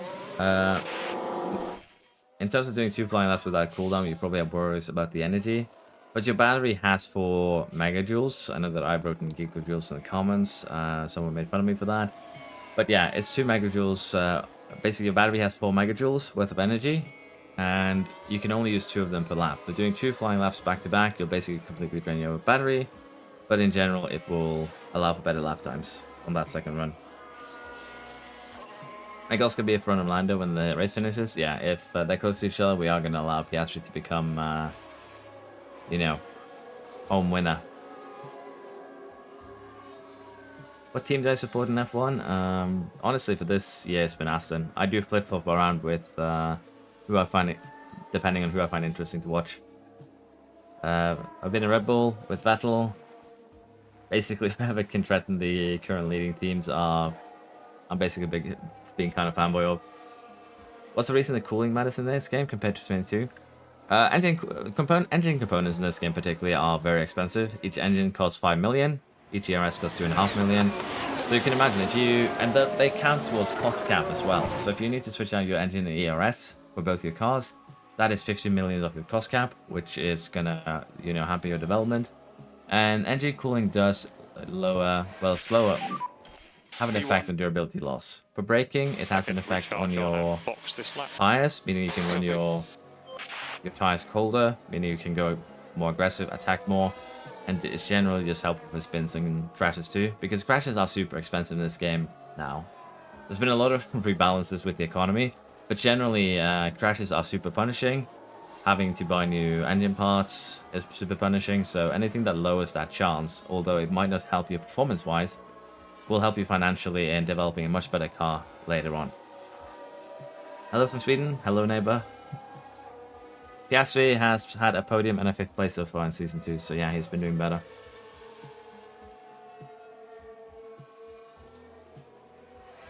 This season I've been a little bit of a fan of Aston. Kind of supporting Piastri now with McLaren with their resurgence. So as I said, a bit of a fanboy. Kind of move my support around to whoever's being interesting to watch.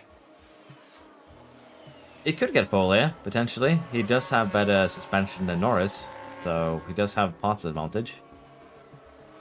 But I don't think he has what it takes to beat Norris during the race, unless we, you know, slow him down. So we'll see. That Merc decline, sheesh. Yeah. We're probably going to see a Ferrari decline too, as you can see. Leclerc, he actually did improve though, vastly.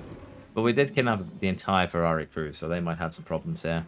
As Ferrari beats us, as I say that, just to say that, nah, we don't believe you.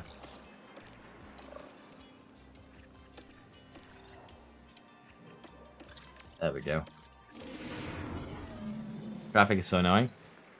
Traffic, basically, the main reason why I started doing 2 flying laps was actually traffic, because I found it to be reliable, and then I know the second run was usually a lot quicker.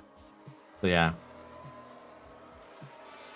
Which powertrain packet is the most durable in L3 Plus engine ERS gearbox?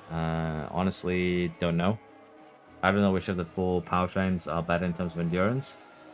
In terms of performance, Red Bull or Ferrari probably. So probably one of them. Do I have the deluxe version? Yes, and I've yet to touch the scenarios because I've been busy experimenting. Interestingly enough. Should probably sit down and do some scenarios this weekend. So we do need to improve Piastri's time, but that's fine. We have another run in us.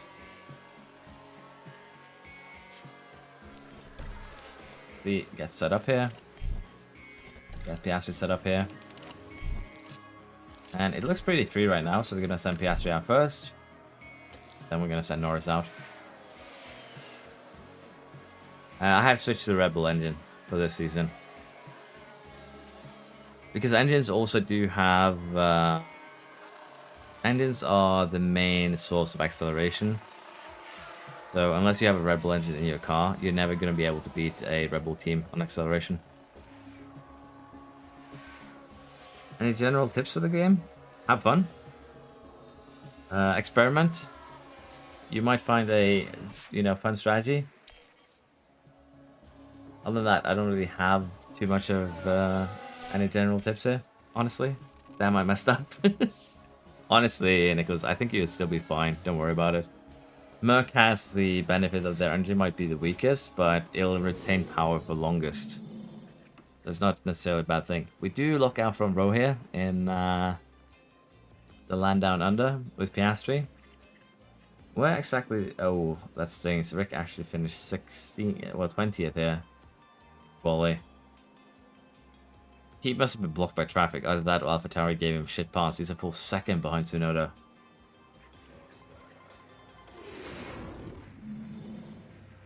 Here we are, folks. We're back for another day of scintillating.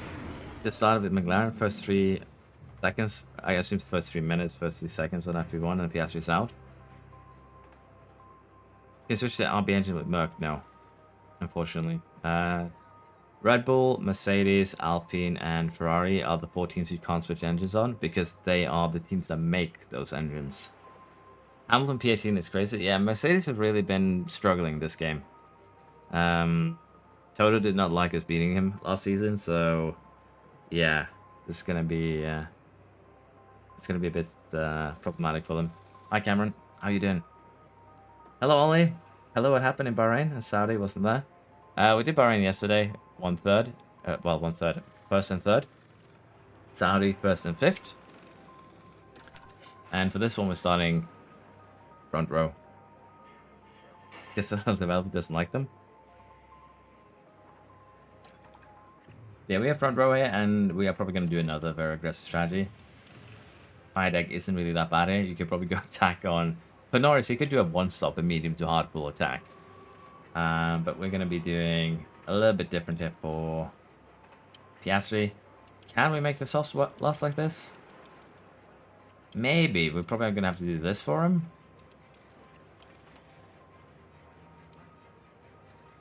28 seconds. Actually going to be quick to kind of Hudson in the middle. Okay. We're going to do this for Piastri. About 35 seconds saved. Again, if you run a one-stopper, or basically we're going to be doing this thing for Piastri. So it can make this work for sure. Pitting early could also benefit us tremendously, so basically we're just going to be running aggressive strategies. The AI doesn't run full aggressive strategies. They'll be very aggressive at the start of their stint and at the end of their stint, but they don't do much in the middle of their stint, and that's kind of sad. But yeah, attack is really the best strategy. We can't do a development engine there. No. There's no change to the engines. It's just linked to the team. Why do all my design center and factories constantly have issues? I was 30 days straight to developing. Usually when you lose development time, it's like 9 days, 10 days. if you ignore issues, they can become worse, and then you're going to lose up to a month. So it's usually best to just deal with the issues as they arrive, even if they will slow you down. What's the downside of having too hot tires? Tire deg. It is supposed to slow you down, but the thing is, with the tires doesn't really get super hot even when running attack if you have good enough brake cooling. So as long as your tires doesn't severely overheat, which I can show you once we get in the game here, you usually find doing super aggressive strategies, and that is a tad bit interesting, honestly. But we'll have a look here now once we get in with Norris. We're going to put him on the same strategy. Honestly, running medium here for the first instance is probably better, but we'll put them both on this. And we'll try and get away from the teams behind and basically have both our boys in kind of a DRS train. So they can kind of try and run away from the rest of the squad. Why do I do a 2-stop with Oscar? Because we kind of have to. We can do a 1-stop with Norris because he has 95 smoothness. Oscar has about 70, so it doesn't work for him. But yeah, I feel like I'm insulting you, Noob Gamer. We're gonna jump into the race here and I'll show you just how the hot tires work. The fans here in Melbourne are Make sure all to keep your set. factory refurbished. As a Yeah, result, that helps too. brace yourselves for the Australian Grand Prix. Don't worry, Sparks. I enjoy the game. And it's lights We're doing a out, 2-stop with Oscar and because away it's we quicker, go. basically. If we have a quick look at the strategy here again, we could put Oscar on, you know, a standard 1-stopper. It would look something like this.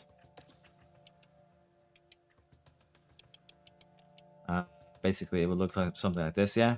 Standard 1-stopper.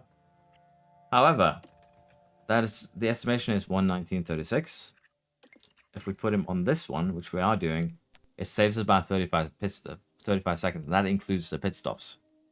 So it's about over half a minute quicker to just go full on attack and do a 2-stopper. Now it is Australia. So we could of course have safety cars, but generally it should still be okay. And it's the most ideal team to put time to fully focus on research. Probably when you have about 40 to 30 minutes on cost cap only. Because you are going to have to do a lot of research to get, basically, get the, what's it called? The regulation changes. Catch up on them. Good suspension research. Suspensions are great for brake cooling. They are the best at it. Because each stat this year kind of has been kind of rebalanced. Side pods are the best at engine cooling. Rear wings are, well, DRS mainly, unsurprisingly. And the suspension is excellent at brake cooling. So, how is that no name in Alpha? So, yeah, that no name is Michael. Not Mike. Not Michael. Mick. The younger one. So we immediately have a safety car. And Safety car deployed. the way that again, I kind of forgot it, but I'll get into it now, Noob Gamer. The tire heat here. As you can see, we have a scale here. This is, you know, cold tires. This is warm tires, they're overheating. You can see that we're losing some performance on the tires themselves. And the tire wear rate goes up. But because Norris has very high smoothness, that counteracts that high wear rate. So we lose a little bit of performance on the tires, but because the attack performance because we're running attack, we end up actually gaining a lot of performance from our cornering speeds, from our acceleration, and from our braking force. So basically, attack more than counteracts the effects of having warm tires up to a point. If we end up over 125 degrees, we might be in trouble, but up until that point, we are perfectly fine. Williams better than the Mac. Yeah. That is basically, again, how 2 secs. this ends There's been up. a crash. And Rick crashes. Let's have a look at that. Now let's take a look here at turn 10. Clearly unable to take evasive action. Well, following a crash like that, it'll be important now to ensure that any debris is cleared from the... Well, he starts last and crashes out on basically lap 1, lap 2. Other people are hitting the walls. And there's lots of debris where the incident was. This man is just a savage with just that line though. Yes, Okay, so we're going to have a everyone is safety okay. car, we're going to be able to recharge. Did Schumacher pit? He did. I guess he too had a little bit of a touch then.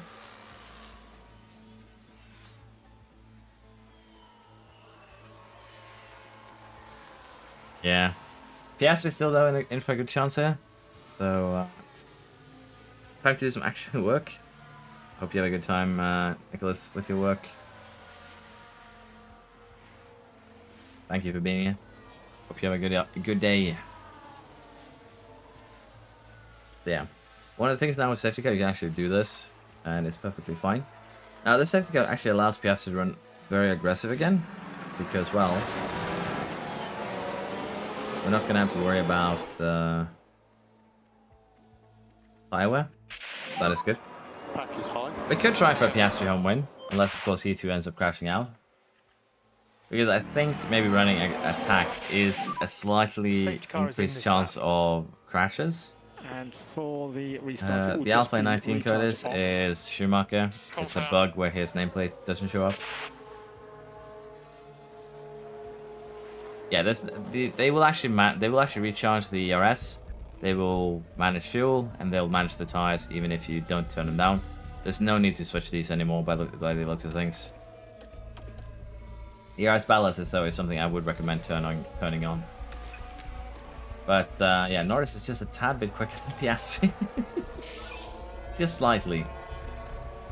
Might need to slow down Norris just a tad bit here. To allow Piastri to stay within range of DRS. And even if Verstappen and Leclerc goes with us, that will be okay. One more lap and we should be getting said DRS. So we'll hopefully get that going. Why do I not conserve tires and safety car? The drivers do them themselves. Basically, last time I had a safety car, I kept one on attack, kept one on conserve. They both basically had the same effect, so there's no need. Yes, the ERS ballast is basically automation of the ERS. Your driver will use energy to defend and attack as they see fit. It will slow down your lap time slightly because they are attacking or defending, but in general it is a decent use of your ERS. The most effective strategy for Australia is probably what I'm doing right here. Two-stopper. Potentially turning this hard slip into a medium slip would be beneficial, but just going full attack, two-stopper, will save you about 30 to 40 seconds off the base strategy. In 22, running attack and aggressive generally was a really bad idea. You could never do it for the full stint and gain time. You would always lose time. Aggressive was basically only used if you really got stuck behind another car or if you were about to pit. There was no need to run anything else in 22. We can try Ninka. But yeah, in 22, I'd never run attack or aggressive unless, well, I was forced to. Late crashes in a safety car, things like that, but yeah. But you can see how drastic Norris is doing compared to Piastri. And Piastri is getting kind of really hot on these tires, so I'm kind of tempted to put Norris to rarely defend. And we're going to do the same here for Piastri. Because if they don't defend, they should have less of a chance of actually, you know, taking each other out. Now, Piastri, as I said, we're going to have to tune down his tire usage here because his tires are getting a tad too hot. We are getting to that point where they are going to start severely overheating. And that's when we can't run attack anymore, because at that point we are going to be losing a ton of tire wear, which is quickly going to slow you down. So we're going to have to tune him down a little bit. He should still be able to catch up with Norris, I think, while cooling these tires a little bit. How is the Williams in front of a Ferrari? Good question. How is Show in a Williams in front of a Ferrari? I don't know. I have wanted to check their stats for a long time, but I always forget because in 23, the AI doesn't actually replace the parts that are damaged until the start of the next race. So with that in mind, we're probably going to be checking after this one if I remember or if someone reminds me. Yeah, Norris is just a tad bit too quick here for Piastri. To the point where we probably are going to have to slow him down manually. But we are also going to be pitting fairly soon, so I think it's fine to just run both of them aggressive from this point on. race management affect drivers' morale in this game? Are you thinking about this driver confidence? Basically, driver confidence is not too how should I put this? Too complex of a system. Anytime something positive happens, confidence goes up. Anytime something negative happens, it goes down. If you fail to overtake, you lose confidence. If you get overtaken, you lose confidence. If you overtake, you gain it. If you set best sectors, if you generally just do well, it will trend upwards. And well, it's not rocket science, this. But generally, yeah, as long as you drive this well, it will go up. You can do more risky stuff. But the reason why we put it to defend down here is just because since we are running, well, we're running somewhat of a DRS train, I don't want them to take each other out. So that's why we chose to do that. We are going to be pitting Piastri. It's going to come out pretty far back and potentially have a DRS train to contend with, but it is what it is. Tell him to swap positions, but that affect him in the contract negotiations. I haven't actually tested that, but I wouldn't think so. Piastri actually had a pretty good pit stop here where he comes out ahead of the pack, so he has free air. That's actually pretty good.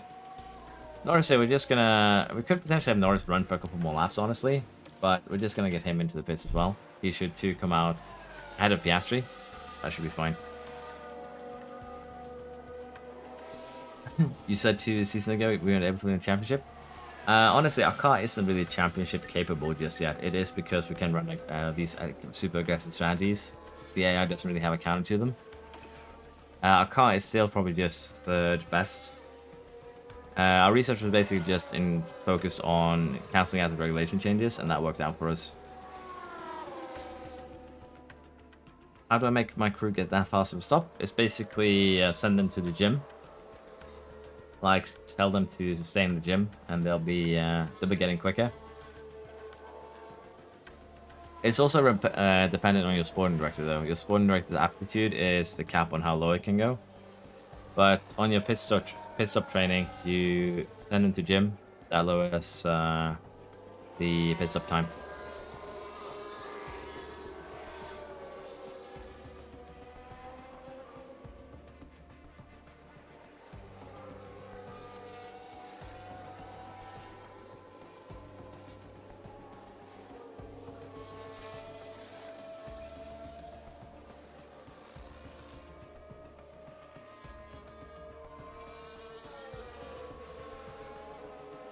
After the first few races, time wears quicker. Yeah, on some tracks it's actually pretty bad, but on tracks where it isn't, we're going to have a huge advantage. Like Australia here. Even Piastri with low smoothness is running higher than expected on these hards. So again, going to be very track dependent. Do you think the game is less enjoyable having to do all these cheese strats to beat the AI? Honestly, I would like these cheese strats to be patched, yes. But it is fun to find them. Spare engines, ERS, yes. If you buy any extra engines, you are going to have to be paying a cost cap. Which makes it kind of, you know, expensive. Yes, on Reddit a lot of people are saying that Mick is a ghost. So it is most likely than everyone saves. We are slightly overheating the tires, but even so, as you can see, we're doing well. Norris is running pretty quick, but if Piastri can get up to second, we are going to slow down Norris artificially, quite drastically within the last 10 laps. Although, let's face it, Norris is already catching up to Verstappen on basically fresh hards, so I'd say we are pretty quick.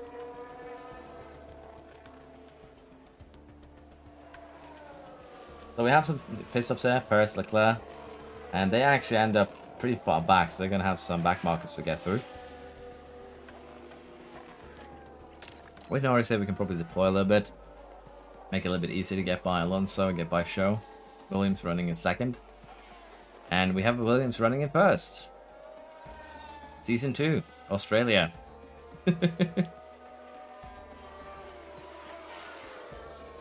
Did I choose driver appearance in the sponsored obligation? 40 million is quite a lot. No, I did not. I elected not to. I basically decided that my driver development was more important. Because, well, you might give me 40 million for, you know, as a sponsor target, but at the same time, if we win races, it's gonna pay off better. So basically, we're choosing prize money over sponsorships, which is a gamble, but I think it's a gamble that is worth it. Let's see what we do with Piastri. He is starting to cook his tires, running by Stroll and Albon. Could probably just harvest for a lap or two, and that will make it easy to get by. No, you can only have your reserve driver do FP1, Harry. That is all they're allowed to do. There's no sickness or injuries for drivers that would, you know, allow a reserve driver to take their place for a race. I'm kind of liking what we're doing right now because we are kind of we're actually helping Williams along. This is I need to check their stats as soon as this race is over. Well, not as soon as it's over, basically next race weekend, so we get an accurate reading, because this is kind of nuts that the AI Williams is this quick.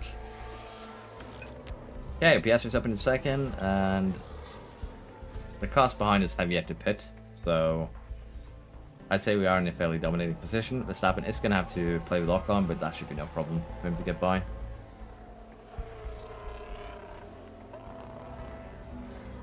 How much confidence did Bull lose if you went over the cost cap?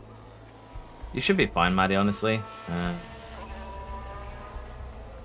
Death, though. They don't like you going into death. That is a big no-no. That is what makes the board busy. They don't care if you go over cost cap as long as you have money, but if you go into negative money or death, you're going to be having a very, very bad time. Board really doesn't like that. Basically, Harry, the role of a reserve driver is just there so you have a talent to race. That is literally the point of him. But yeah, I would like them to do, you know, expand that. I had no confidence when I went over. Yeah. It depends. If your board has high confidence in you, you can probably go pretty high over and not be punished. But if they already have low confidence, that could really hurt you. But board confidence does seem kind of wonky at the moment. I am not tried getting fired as soon as possible. But the easiest way to get that done would probably just be click this button every race until the board has enough of you. And also spend as much money as you're allowed to, so you can go as much money as possible so you go into death. I usually do the 2 flying laps immediately, in the middle, and towards the end. You are going to have times when you get traffic, but that's just, unfortunately, the game. If you have high confidence, Maddie, you should be fine. Honestly, I wouldn't be too concerned. Now, we are getting close to that second pit stop. Yeah, and Piastri should be fine too. So we're gonna allow them to run for a couple more laps here, just to be safe.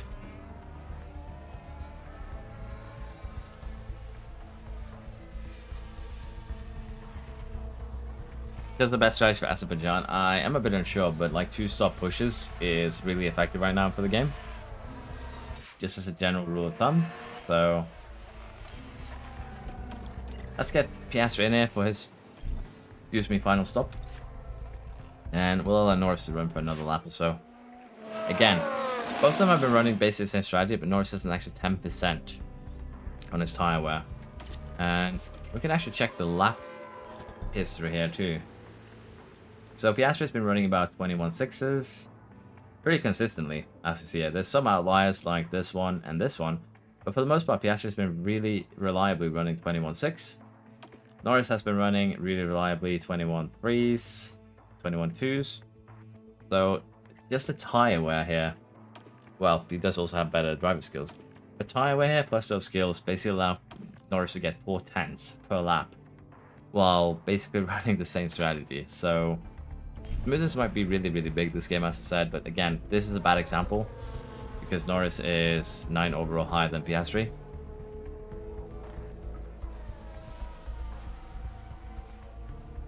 I already have F1 Manager 2 I'm waiting for 23 to go on sale. I would say it was the upgrade. If you really like 22, it's probably worth the upgrade, but I don't think it will be too long before it's on sale. I would expect them to have like a small sale around the time when the next big update releases in September.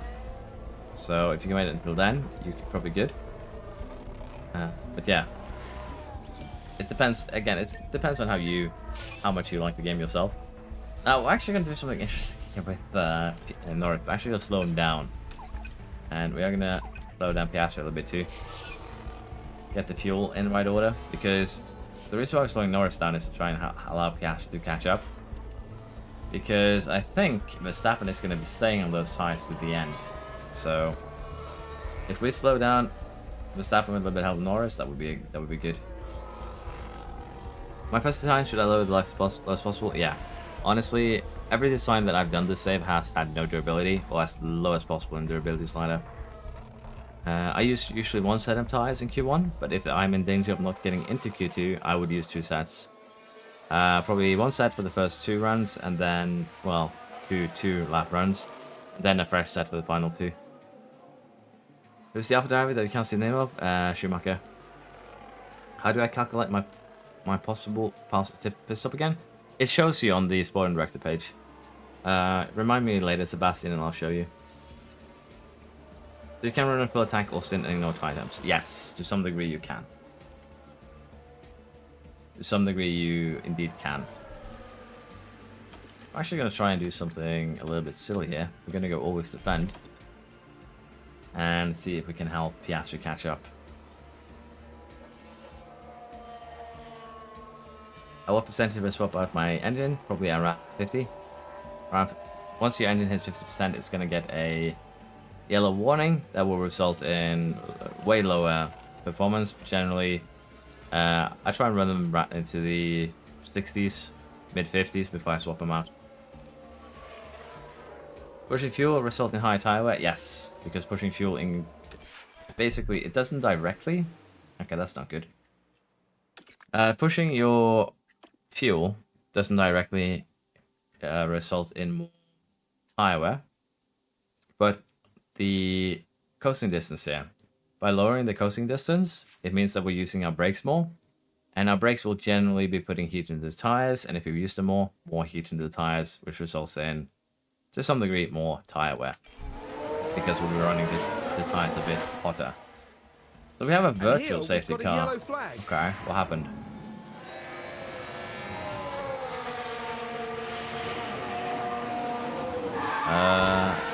From what I've seen... Oh, that's a bit... I do like that the paths kind of break differently now, like part of the rear wing. That's a bad crash though, I think both are out, yeah. Yeah, both of them are out. Hamilton, for what I've seen from other people, they say they have to give him about 15 million. So probably around there. Maybe even up to 20. But hardest to manage? Alfa Romeo, as Joe was saying. For There's sure. a car in the wall. Alpha punched me. Lots of debris where the instant was. Everyone alright? Yes, everyone is okay. So, honestly, also, you can also run your tires through cold, interestingly enough, and that's what we're doing in Norris here. We're underheating, so we lose actually more tire performance than if we were pushing and overheating them. But we get less tire wear rate. So that's also a funny little tidbit.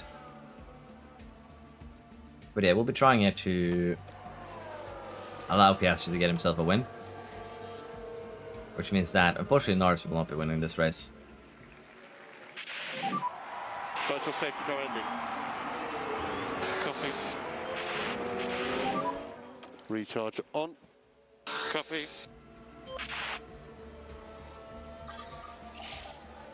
Okay, Piastri is recharging.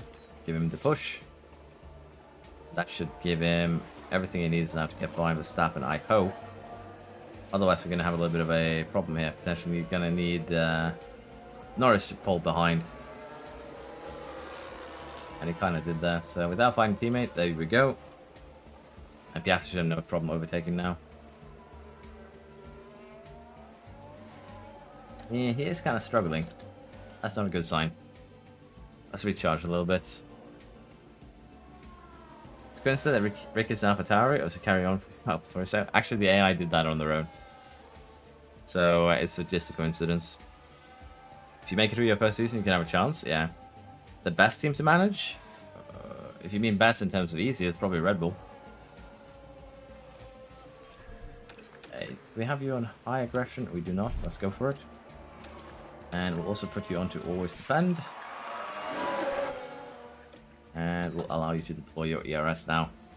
So Piastri is either going to win or take out Verstappen. There's no middle ground here now. There we go. Although Verstappen could get him back here as well. There we are. Piastri is trying to run away. And what we're going to have to do is just have Norris kind of chill behind Verstappen for a lap. Okay, so we're going to conserve. Get a little bit more of a gap there. Go back to standard. Yeah, this is it's gonna be a bit weird. Might just need to have Norris get the overtake done quickly. He's basically gonna end up as a buffer between Verstappen and Piastri. It's gonna be the goal there. Because we do have him on don't fight teammates. So final lap here. Let's see if Verstappen can make something happen.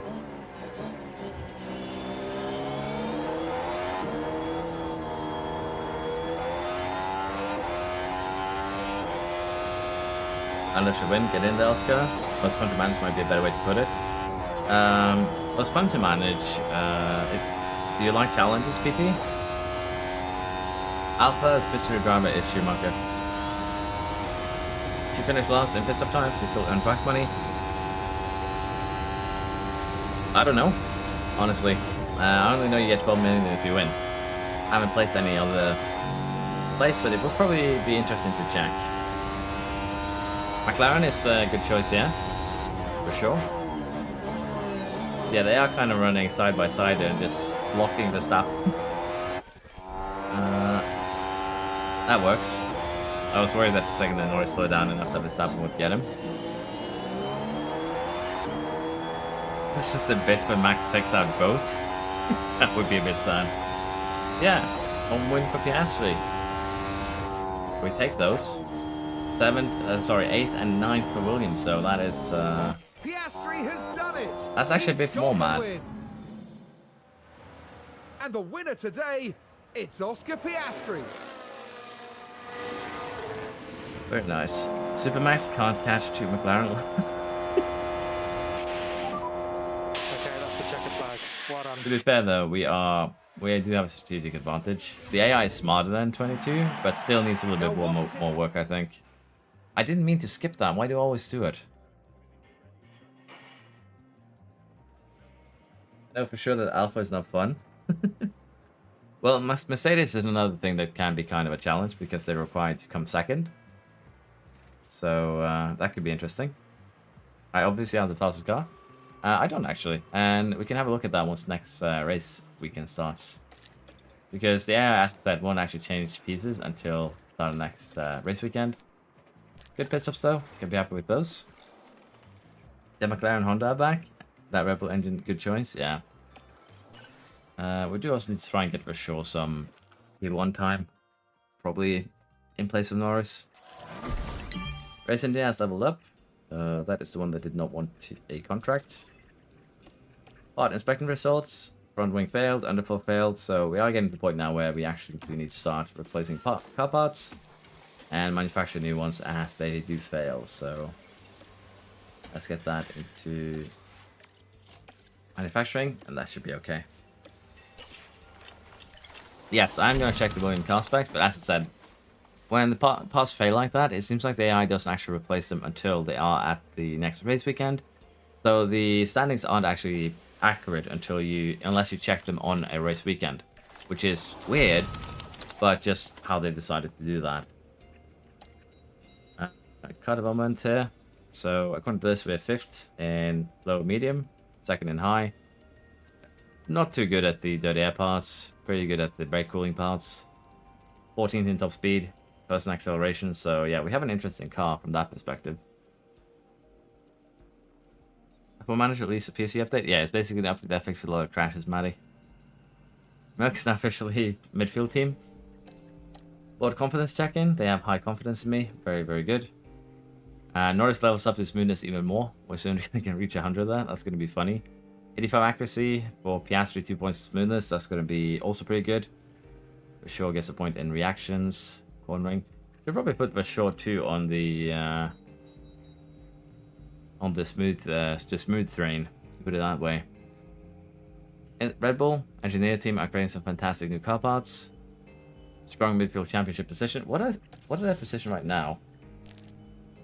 Alpine is 7th with 5 points. Williams is doing way better than Mercedes. So yeah, I want to see what they've done to their car.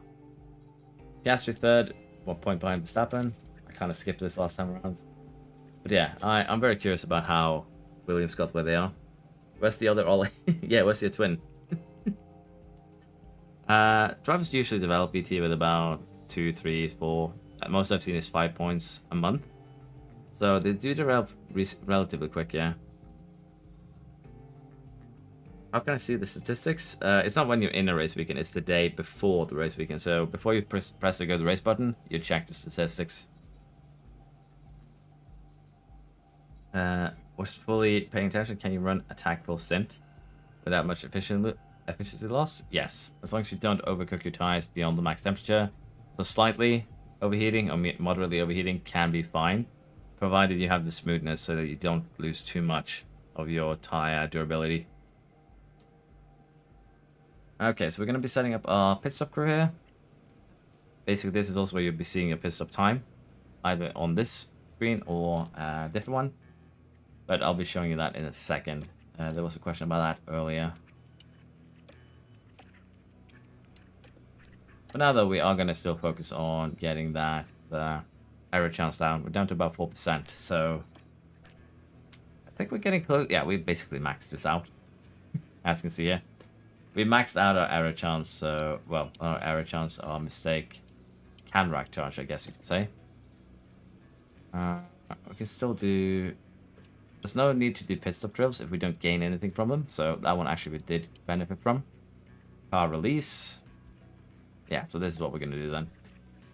Next month, we're going to be focusing on car building only, and then we'll basically have our pit crew maxed.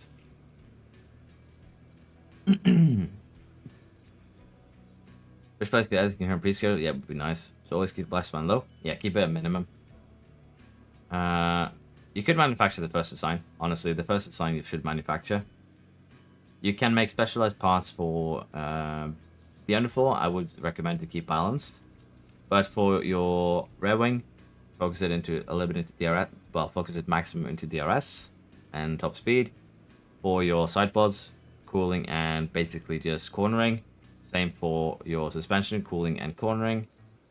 And I actually have a video, football, on my channel about a complete guide to your pit stop crew and how to get them as low as possible. That is already up. Don't worry. But yeah, if you go into the sport director here, for those that were curious and have a look at your pit crew, this is the pit stop time. Every point in aptitude translate into about almost, well, around a 0.015 lowering of your potential pit times, meaning that the cap should be about 1.8 seconds.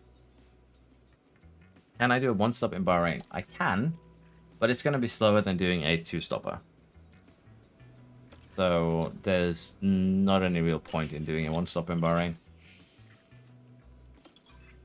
It won't be quicker than doing a two stopper. That's the thing. You can always do one stoppers, but you're going to be a lot slower doing them, and that is the main concern. I think we're just going to deny this. The board is already in love with me, and as you can see, if we do well, they will increase their confidence. If we do well, if we do badly, they'll lose confidence at a 2x modifier. So it doesn't really matter if we do anything there. Front wing design has been manufactured. Well, not manufactured, designed. So let's have a look at it and see if it's something that we want to make. We're going to lose a little bit of brake cooling, but the cornering that we get in return, I think this is a good deal. So let's make 4 of these. That should mean that we have front wings now for the foreseeable future. Get a new design going. We should have research soon too, but we'll get to a couple more designs before we actually just are going to probably start researching until the end of the season. And what I think we're going to do here is keep it balanced, probably. So balance design. We aren't going to be manufacturing these or using them. It's just for the expertise that we're doing this project. Regulation mode, minor technical changes, moderate or minimal. Okay, so this is a -5 or -10 to everything. We'll go for minimal. That is okay. The front wing has been designed. Rear wing has been designed as well. How are we looking on that one? It's actually a pretty decent upgrade, as I said, because we use CFD time. So we're definitely going to be making these to use. And in terms of our cost cap here, we are still looking very, very promising. 74 million less to spare. So we do have still some more money in development. I do first challenge, should I just focus on 2 things? Split CFD in half and half, or should I put it between 4 things? Honestly, I just put all the CFD into your underfloor, Harry, for the first probably 2 or 3 iterations. Yet, because your underfloor is still the most important part, but the other parts have become more important. Well, they're more important than they were in 22. There's been a rebalance. Underfloor is still really important, but the other parts aren't as insignificant as they used to be. Do your underfloor, do your rear wing, do your front wing, and then do your suspension and your side pods focused on more of a cooling aspect, cooling and general cornering. And your chassis you can probably make too, and to a cornering thing. Because it doesn't seem like the top speed is that much of a negative thing, as long as you have a DRS efficiency to make up for it. Side pods design complete. Is this going to be the upgrade? Yes, it's going to be the engine cooling one. We'll make 4 of these. That should make our season a little bit more peaceful there.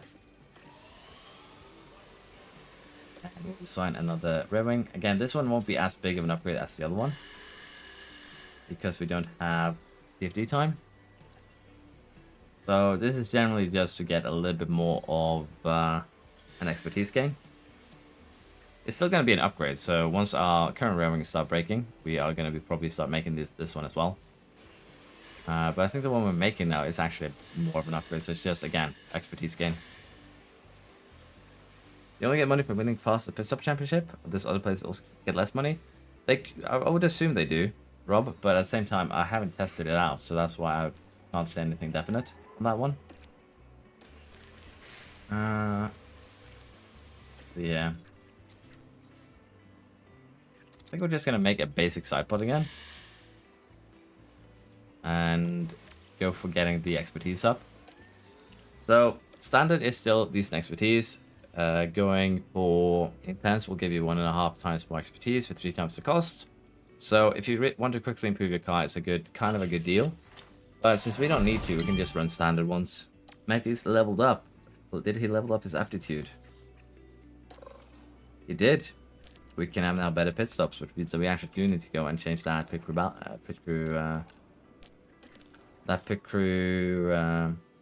table here. Okay, so we want to do a gym training session because the aptitude went up, we can actually have quicker pit stops. Can we sneak in another gym training here? We can just about.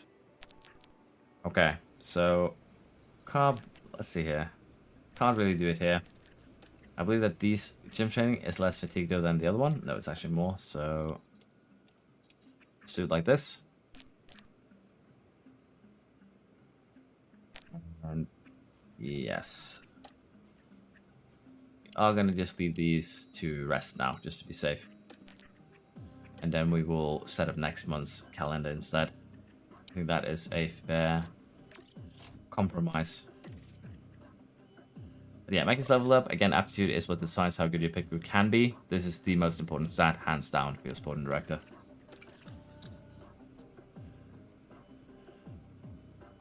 $10 million? If it continues down by 2 million per place, then you have to come, well, I think 6th place then? It's the last one that gets money. Thanks a lot, going to restart my McLaren career mode. So bad at pit stop crew management. It's generally just, as I said here, it's just managing this calendar. Sorry, that's the wrong tab, my bad. It's just managing this calendar. the only thing you really want to pay attention to is, as I said, first things first, the gym. It's the only training that lowers your pit stop time. Just chuck them in the gym to start with, and that is a decent one. The only other thing you kind of need to pay attention to is just press this button here, cumulative, hover over your race weekends. As long as the bar here doesn't go into weary, you're safe. So for these guys, they're both okay. And that's the general strategy for your pit crew training. It's not anything complicated. Although I can understand that that it can be a bit challenging with the calendar at times. A bit hard to learn. So we're going to hit with a 5% thing here for everything. So what we're going to be just start doing now is actually just doing research once we get these projects done. And counteract that regulation change. Okay, so this is what I meant with getting to a race weekend. I'm actually going to remember to do it this time. If we go to car analysis now and have a look at our car, you'll see that we have moved in the ratings here. We still have a fairly good car. We're pretty good at cornering. Really lacking top speed though. But we have dropped a couple of places here. And generally, I would expect us to be further down, but I guess the new parts have done their job. So the car is very close to being the best, but we're still kind of behind, I believe, Red Bull. Yeah, Red Bull is best on the top speed. We like that. The best on the low speed, the medium speed, the tolerance. The only thing we really haven't beat on is acceleration, and that's just barely. And DRS effectiveness, and that too is just barely. So if you take this into consideration, Red Bull should, with Verstappen, who is the highest overall driver, we shouldn't be able to trounce them like we did in Australia, where we started further down, and still beat them. So yeah. Brake cooling, strong. Hey Stylus, skin much better than the previous one? Yeah, I'd say so. They've added more complexity, but honestly, it still probably needs some more polishing. It's a good upgrade though. Yeah, I could probably do this. Be a little bit more bold.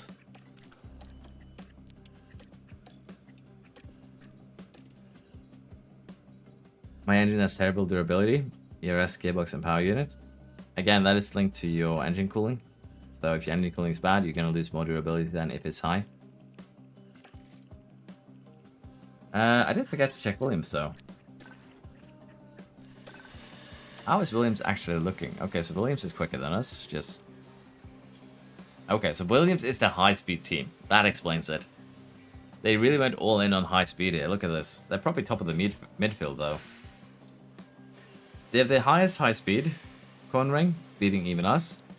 And they have good dirty air tolerance, decent engine cooling. So the engines are probably better than a lot of other teams right now. The durability department. Decent top speed, lacking a bit of acceleration. Decent DRS effectiveness, so... Yeah, they aren't that bad. They aren't that far off, really, honestly. They're actually pretty close to us in the stats here. They're beating us up by just 0.01 G, though. So we are basically on par here. We're beating them by 0.20, 0.40. So as I said, they aren't that far off our car. The main reason why we're quicker than them in acceleration is because of the Red Bull engine. So the Williams car is actually kind of dangerous. Hey William, thank you for reminding me, honestly, because yeah, we're going to put him into next free practice. And I think I'm going to do Baku here, and then I'm probably going to have to run, unfortunately. Greetings from us.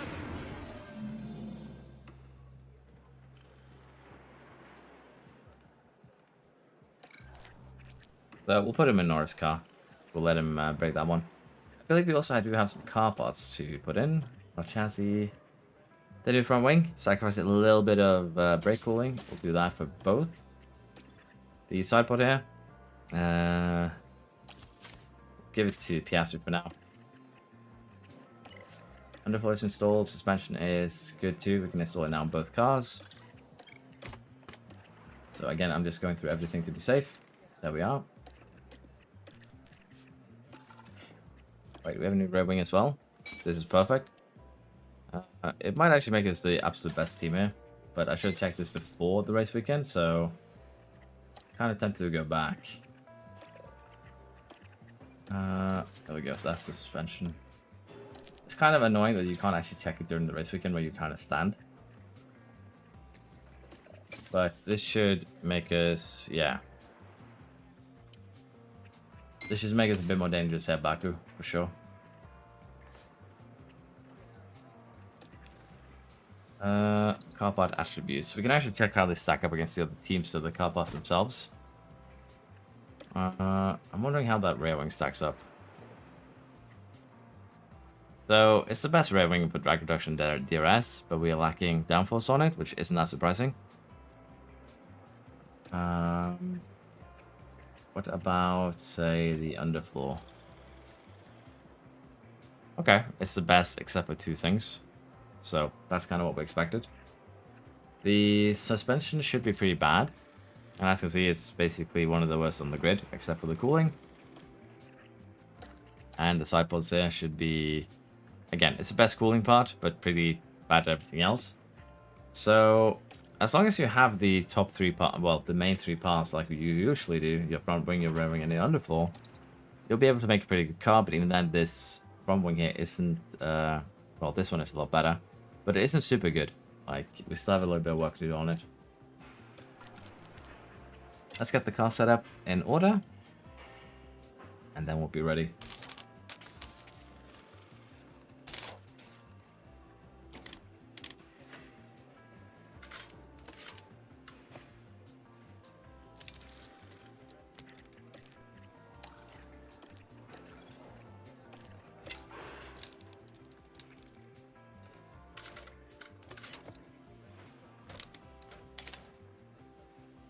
I think this should be the one. There we are.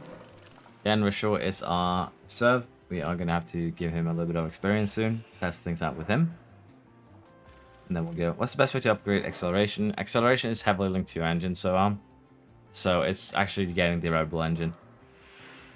Do they go over cost cap? I believe they do, because they do have to buy engines, and I do take a lot of penalty late in the season. So it wouldn't surprise me if they do, but honestly, don't know. Any major performance changes to the AI 22?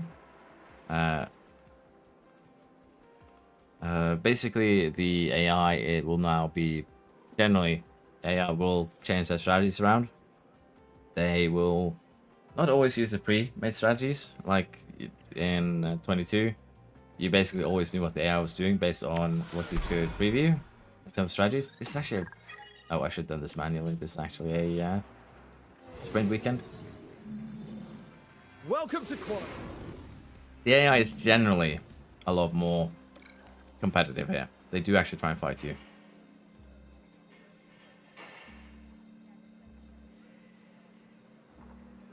So the AI does, you know, do things. I can't really change anything yet. We don't know the gaps. For Oscar 2, doesn't really know it. Number 1 or number 2 driver doesn't really matter in this game, Harry. It's basically just which car they drive. If you want to put every upgrade into car 2, no one can stop you. Wish this game had an RNG on the signing, wasn't a quantity.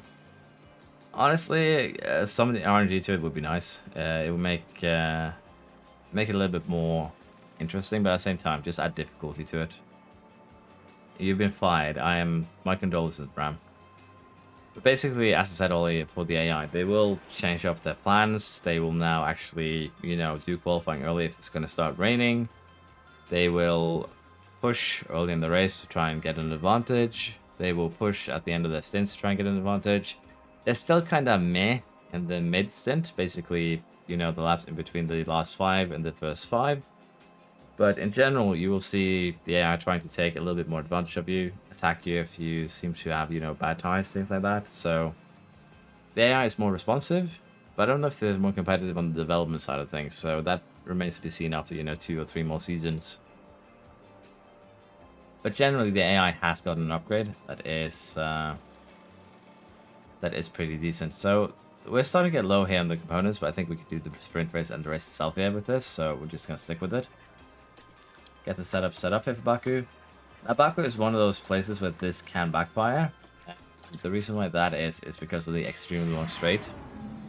They will be using some of your ERS on the way to that straight, down that straight, and since that doesn't count for your lap, for your second run, you might have a little bit less energy and thus have a little bit less performance in Sector 3. But I still believe you actually come out to a net gain there. We'll see.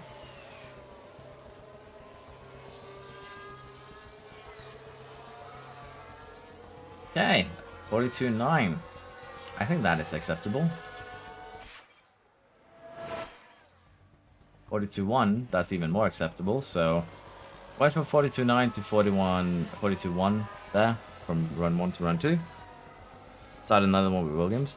Honestly, judging by how the AI is doing, I think you might be having a very good time there. Albon and Show, you could argue that they have like the potentially the fourth best car, maybe the third one. I kind of need to have a look at Ferrari here if smashing all their staff actually really hurt them. Nice, Joshua. Pole with Lewis at Baku. We'll see if we can get pole with Norris or Piastri. But yeah, with the newest upgrade, we might actually have a bit of an easy season ahead of us, which is going to be a little bit unfortunate.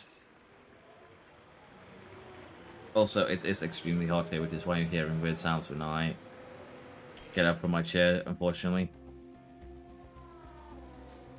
It is nice they bring up the red flags, yeah. And you can actually get a red flag brought out by running out of fuel, so you can cheese squall even harder if you want to by kind of cancelling everyone's last run, which you do within the last couple of minutes. Should I get Lewis to McLaren, or will that ruin things for me? With McLaren, I don't think Lewis is going to be a huge upgrade for you. I think the main thing that you'd like is actually to upgrade the car, and then maybe try and snatch Lewis in Season 2. Because generally, Norris was still having kind of a hard time getting points early on. So if you pick up Lewis early, the only thing that you're going to get then is that you're going to have problem getting your car upgraded. And you're generally not going to have a good time, I fear. Because you won't have money for the upgrades.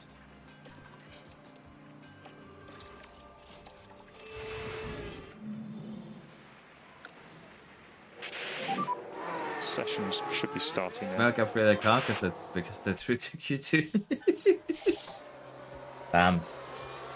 You have no mercy, eh?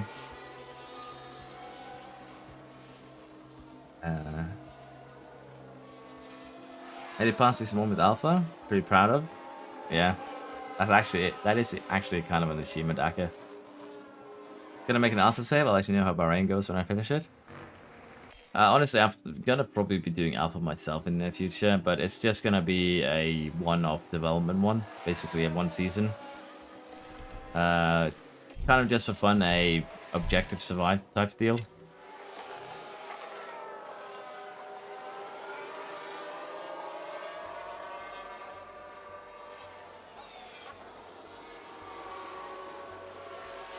And let's see if we can improve a little bit here.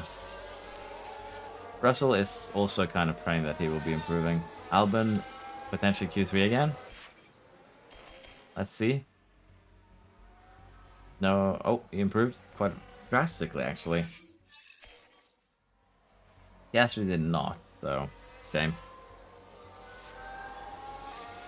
Still over through with both cars, so I can't complain. Still gonna do a run on the Ultra Softs here before we do a run on Fresh. Build that confidence. That should be fine. Q3 for Merc, that's a surprise. Science P15. Yeah, I feel like both Merc and Ferrari kind of fell apart. I don't know why Merc fell apart, probably because they finished 5th. But I understand that Ferrari is kind of falling apart because we basically stole their entire staff and, you know, laughed all the way to the bank.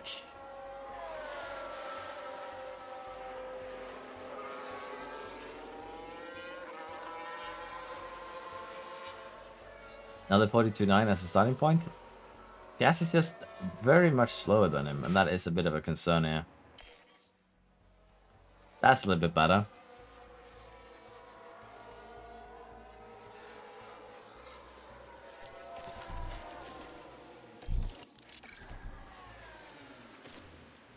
Did Williams get a new supply? I think they're still with the old supply based on their what's it called? Acceleration. It's about 0.40 points behind us. Okay, that's P4. But other than that, they actually have really decent stats. Like so a if nice they were lap. in a Red Bull engine, they'd probably look after be the fuel on the taking way in. scalps right now. A bit more than they already are. That's the checkered flag. Hey, Norris did not get P1. Piastri got P8. So, not the best qualifying. Piastri does need to get a little bit better on that up front. Norris, though, 42 ones and then 42 fours. So, a bit unlucky there that we didn't get Q1 with him. Well, P1 with him, but that's fine. We will most likely have no problem getting it done during the sprint itself. I guess these car parts are good enough for practice, or just improve.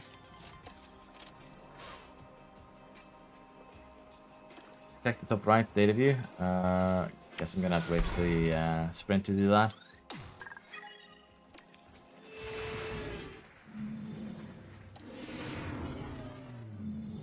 Yeah, I don't think they got a new supplier. Yeah, we need to be in the sprint. Yes, to check. So, for Norris here,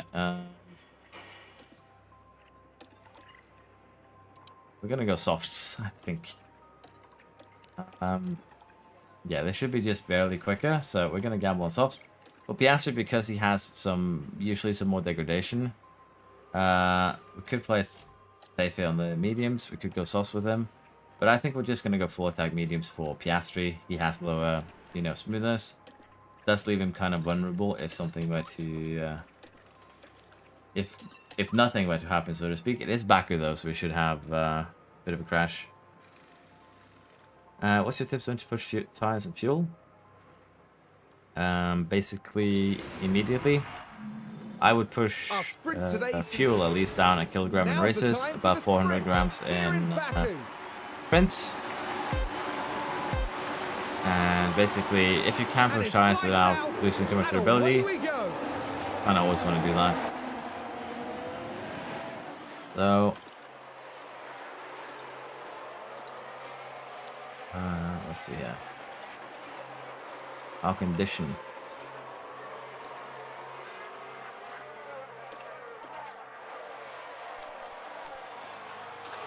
Well, I guess we'll check that after a lap. Norris actually fell down a place. Okay, so Piastri's the only one in the mediums, which isn't that surprising. But I still think he's going to finish higher than 7th by the end of the sprint. But yeah, the Alonso Verstappen combo is going super aggressive here. Reports.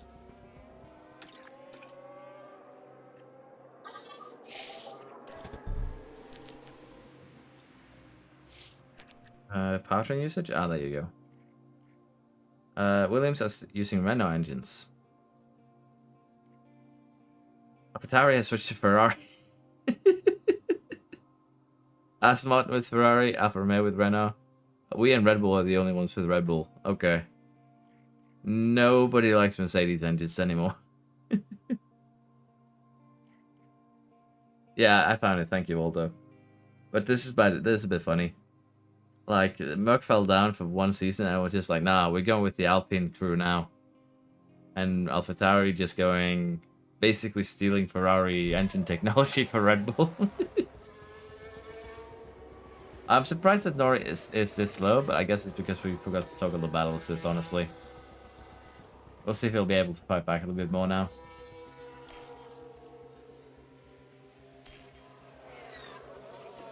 Kind of running out of energy though, so we will tune both of them down. And we have kind of reached that limit on fuel in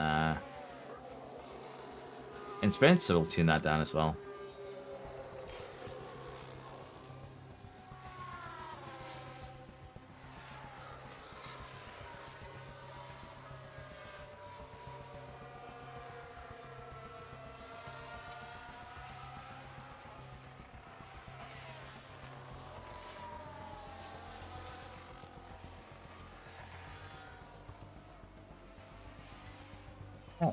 Looking good. Piastri's still running good, but again, he's going to have a bit of a problem here. Slightly overheating your tires is not a concern. Again, he is doing better than expected, so he should be on the quicker strategy here. Is it important where F2 drivers finish championships? With how they described it, it should be important. If you're thinking about the F2 drivers and the development, it should have an effect, but I believe individual races will, have more of an effect on that. So winning the championship is probably a good indicator, but I wouldn't say it's a definite, oh, that's going to be a definite for development.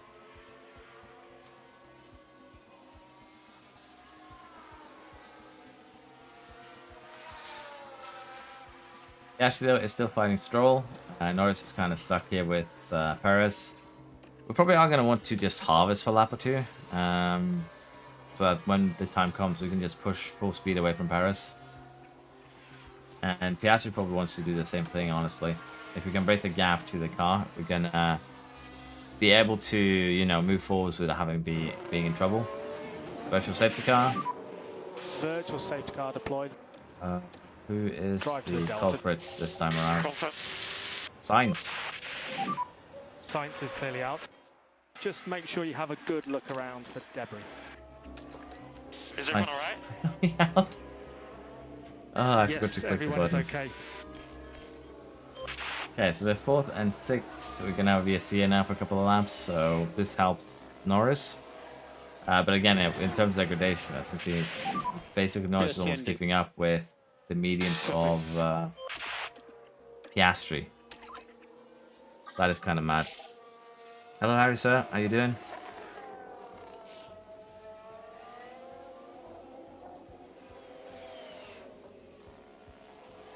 Oh.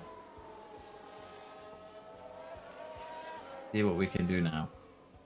We do need to get Norris by as quickly as possible, so that we can try and catch up. We only have 5 laps. It is funny how they went with Ferrari engines. Yeah, it's kind of mad, honestly. So Perez is currently playing his role as the minister of defense again, slowing us down in the hunt for Verstappen. So what we're gonna do is just tell Norris to risk it for the biscuit. Piastri, though, I think we're just gonna be 5th, unfortunately. But again, we do have the race out of us, so it's not a big deal.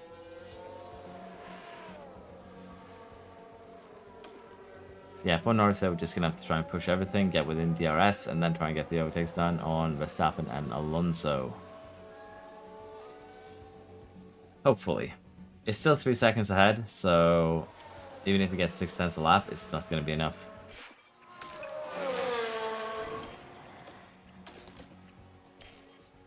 Did run out of energy there, which is going to be pretty bad. But yeah, as you can see, we're kind of limited in how we can push. Can't do any strategies either. The Red Bull, and in this case, Alonso is actually quite a bit quicker than us. Well, they're not quicker than us, but the strategy-wise, we would be catch them, but we just have too few laps to work with. You get what I'm meaning.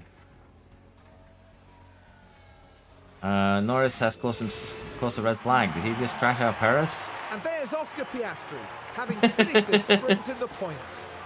They displayed some moments What just of happened? quality here. All they need now is some fine-tuning to I saw a achieve red great flag things. and then the sprint was over. Did Norris... Stroll has gotten a penalty. I guess we'll see if Norris has car part damage, because I just feel like Norris just killed Perez. I'm gonna have to go back in the stream later on and have a look at that again. Because that was kind of nuts. The thing is, the red flag rules basically adds a lap to the race. Well, not a lap to the race. It means a lap has been done. There wouldn't be enough laps to do a restart. That's the problem. Advances 2 laps, yeah.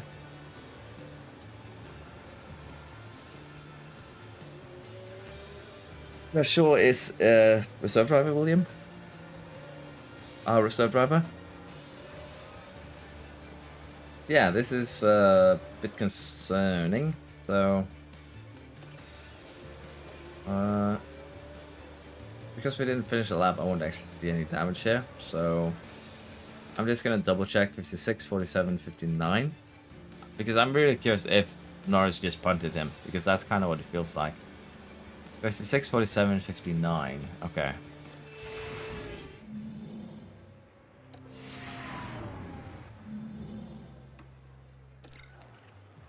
Yes, he punted him for sure. Okay, so either Perez punted Norris for the red flag, or Norris punted Perez. I don't know what happened there with the replay, but I probably was too busy laughing. But yeah, we lost the chassis, front wing and suspension, an engine and an ERS, and a completely destroyed gearbox. So I'd say where you at. I feel like this is your doing. No, he can't race in F2 while being a reserve. How can I improve the ride fast? Because Piastri was P20, 20 seconds behind P19. It's based on performance, Jeremy, so you're probably going to have to upgrade your car and have him perform better, unfortunately. Honestly, Piastri might be someone you might need to switch out if you're struggling with him. It's just a bit unfortunate. Honestly, because of red flag, I think we're starting third. We avoided starting from the back because the race finished just then and there with the red flag. This is actually Norris' master plan, so he can get fresh engines for this race, so he can, you know, style on everyone with a fresh Red Bull engine. Yes, I'm on the highest growth rates. I get to 90 plus. Okay. Well, we'll try and get that. We'll try and test him out a little bit. To be fair, the Norris is 90 and Piastri is growing pretty quickly, so at this stage we probably will not be moving up just yet. Do we have 2 sets of mediums? Yep. 3 sets there. So what I'm thinking we're going to do here is, again, just full attack. It is just very, very good here. Can't set in a medium stint. Again, you can see with degradation here, this strategy is potentially a full minute quicker than what was expected. So it is kind of nuts that the base strategy they give you, you can make strategies that are a minute quicker. Like going medium soft here. These would be 3305, 3304. Let's say we took this one, converted it into a one-stopper like so. Still save about 42 seconds. Converted this one into one-stopper. We get... Still, we could save about 42 seconds, so...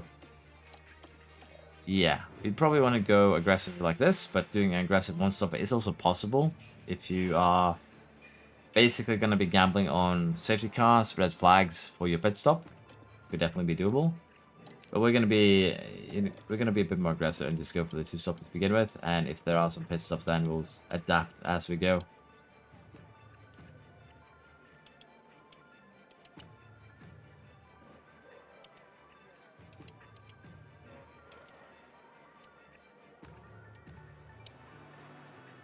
Go with this. It's not perfect, but it'll do the job.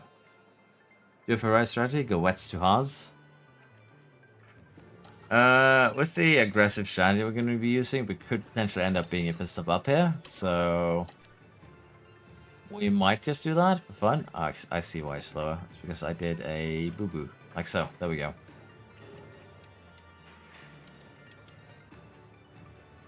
That is a full second quicker than what we were originally planning. But yeah, we're going to do this. It's going to be a bit interesting to see how this works out. We actually do end up finishing almost a full second quicker than the AI. It's the Azerbaijan Grand Prix.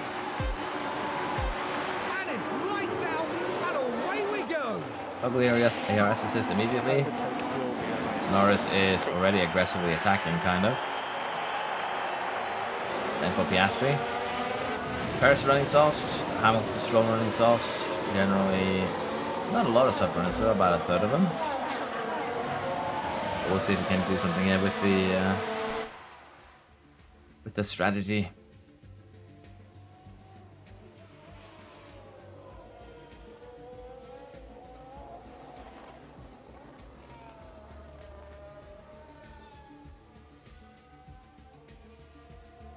Lights out and away we go. Indeed. So Norris and Verstappen are kind of just pulling away, which isn't that much of a surprise, honestly.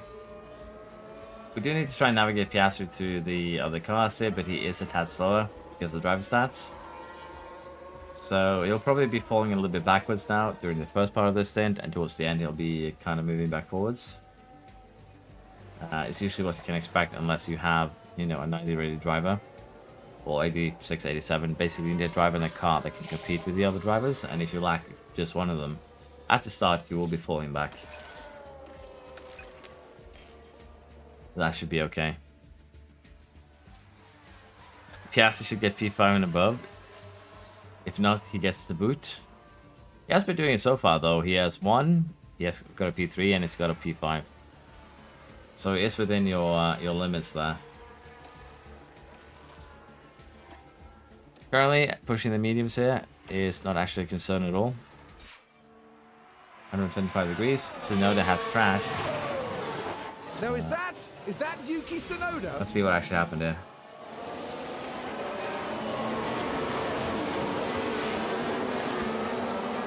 That is one way to beat the opposition. Did Tsunoda survive that? Yeah, he did. Did the Alpine survive? He did too, so we're good to just keep going. So yeah, as long as we don't need 125 degrees, this is fine. 115, moderate, you know, cooking out tires. Overheating is fine.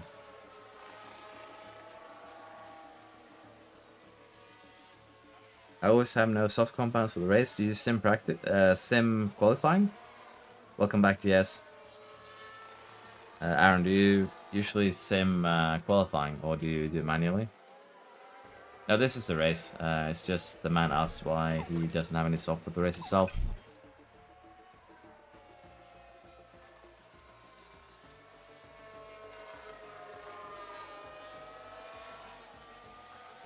I think we'll be fine now, honestly, William. Piastri will be able to perform. I wouldn't be too worried. Lando has won 2 races. Piastri has won 1. Bottas has once again crashed at the Baku. Barely, we're doing well. Is it another teammate killing? Yeah.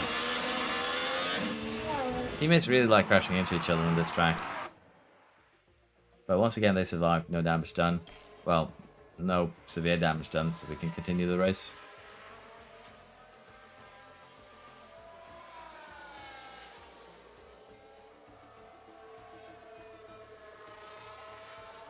Yes, we picked up all the Ferrari stuff in Season 1 by giving them contracts that started after.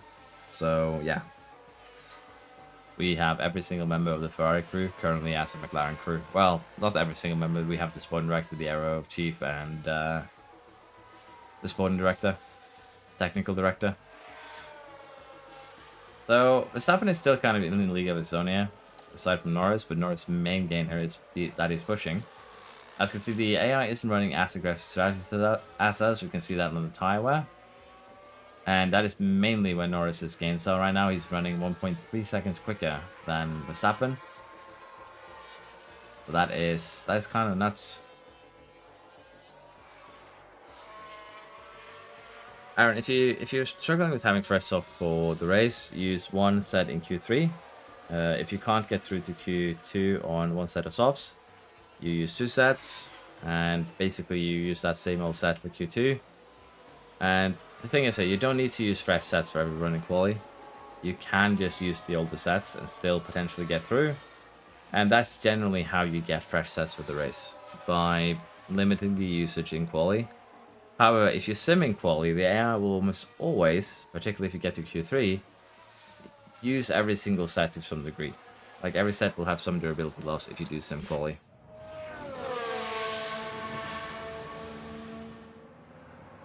Yes, Metin. Pushing the tires here is definitely better for pace because Red Bull still has a better car than us, particularly on this track, but Norris is currently beating Verstappen out pretty handedly. And as you can see, degradation-wise, it isn't as bad as one might expect. So as long as the temperature when you are pushing doesn't go into the... doesn't go over, in this case, 125 degrees. Let's say it's 110 degrees lower. 115, you're usually going to be completely safe in just going full attack and pushing.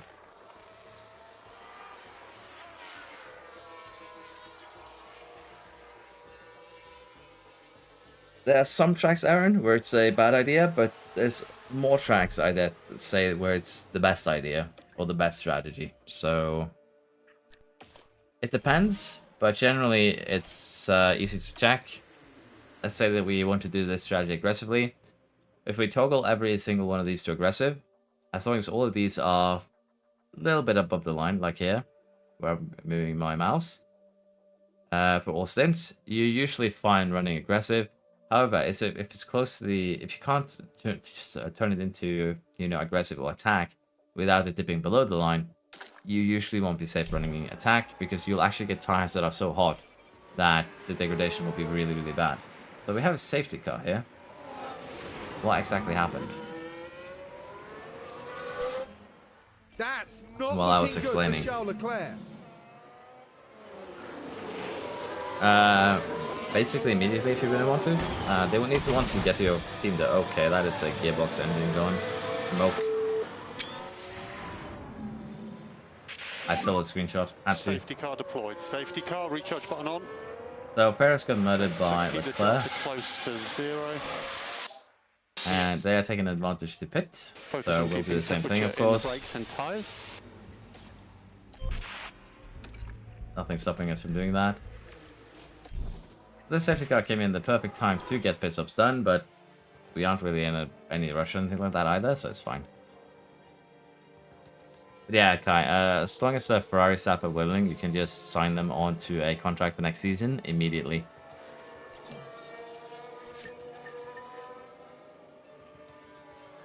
Piastri jumps Alonso in the pits. Pretty good. We'll take that.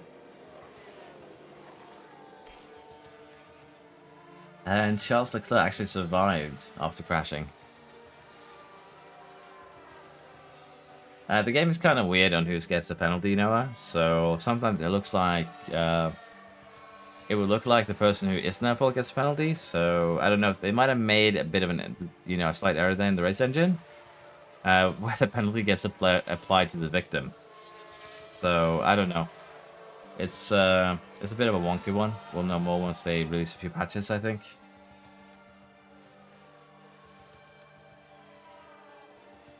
The F2, F3 overalls looking. We can have a look at them after the race, I guess. Massey is back. Makes no sense with the punishments.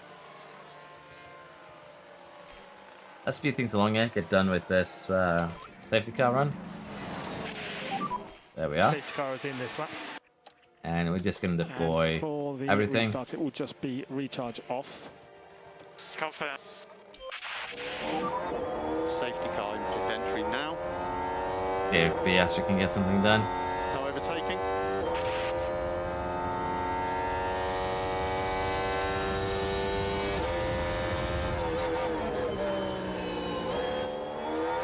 It's Michael. I don't know why I keep on calling Michael. It's Mick. Mick Schumacher.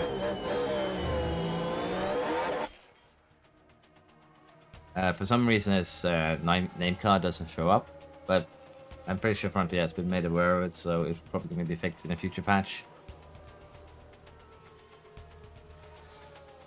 Okay, so as you can see, both Norris and Verstappen are really quick. Piastri already almost 2 seconds behind.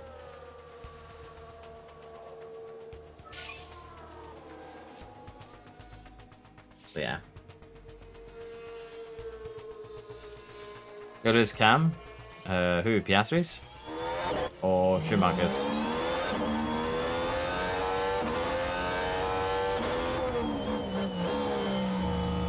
Whose cam were you thinking of, Noah?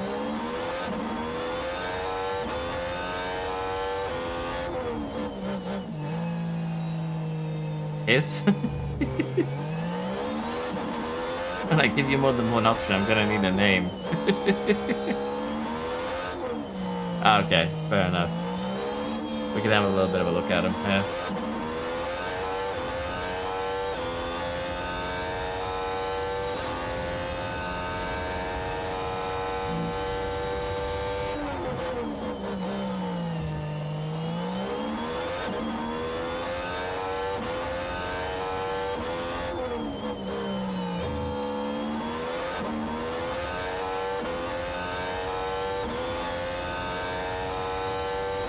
AlphaTauri is so chill, but really funny. DRS enabled. Basically, yeah.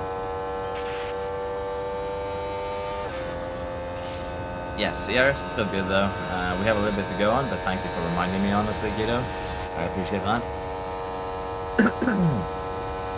Now we are going to run full attack and even on these sides too. It shouldn't be a problem.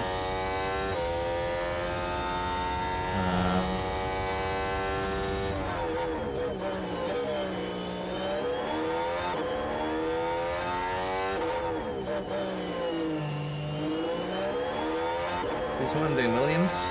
Depending on your money, you might want to do one set of upgrades that are intense. Just to speed up your expertise gain, which is basically the stats you can get for your parts. Make sure you just take durability and slide that to minimum, because that gives you a ton of performance. And usually from there you have basically a pretty, you can do whatever you want, but generally after that you want to make more specialized parts, like a railing that's focused DRS, drag reduction, sorry. For your sideboard, your brake, your suspension, you kind of want to focus cooling. I'd still keep my underfloor pretty balanced. You can make a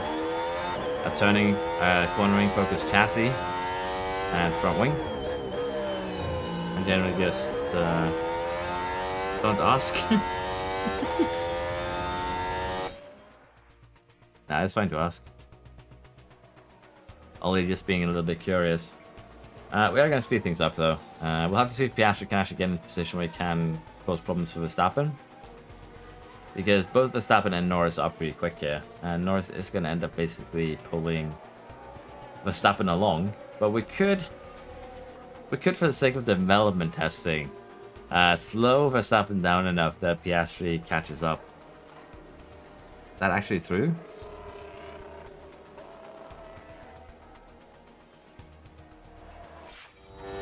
You have to drive the thing?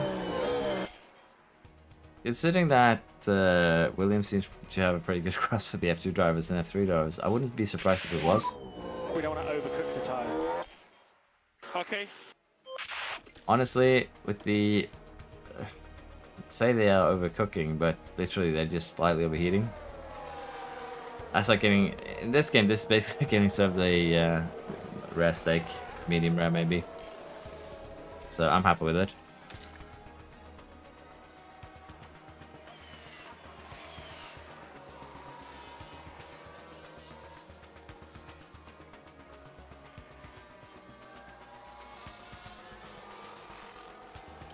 Yeah, Piastri's running over a second slower than the Verstappen-Norris combo. They're really pushing aggressively. But we are getting gaps. Like, Verstappen is in a league of his own. He's running with Norris. That's just how it be. We are getting close to that second pits window, though. But honestly, if we wanted to, we could probably stretch these off, particularly for Norris. Look at this. He's at 71. The degradation here probably matches standard running for him.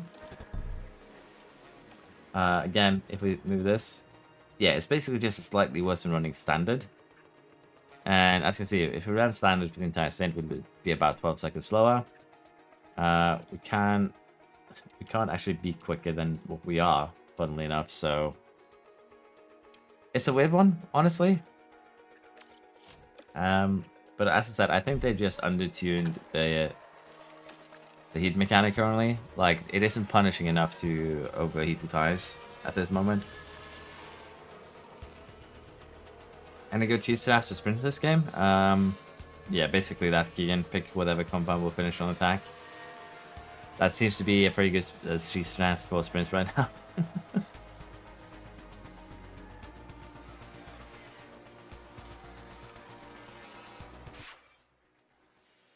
Moderately overheating.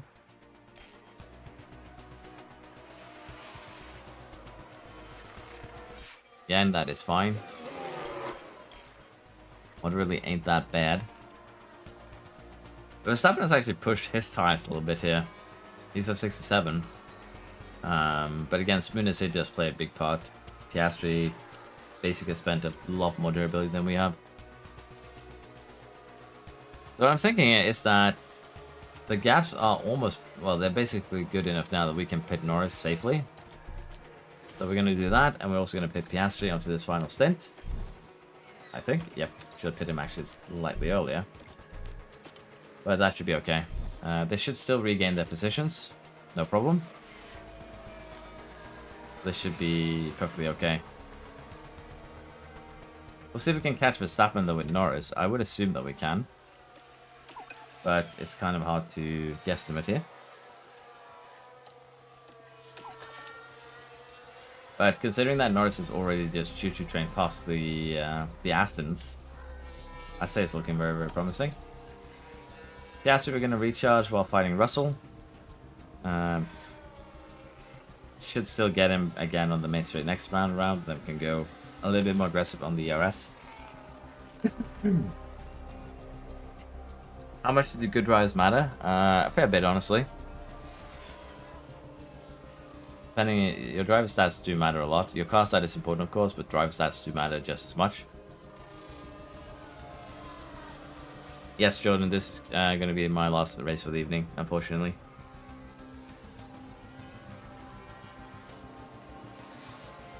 Your car is going to be mainly what makes a difference, but your driver stats are for sure going to make a difference.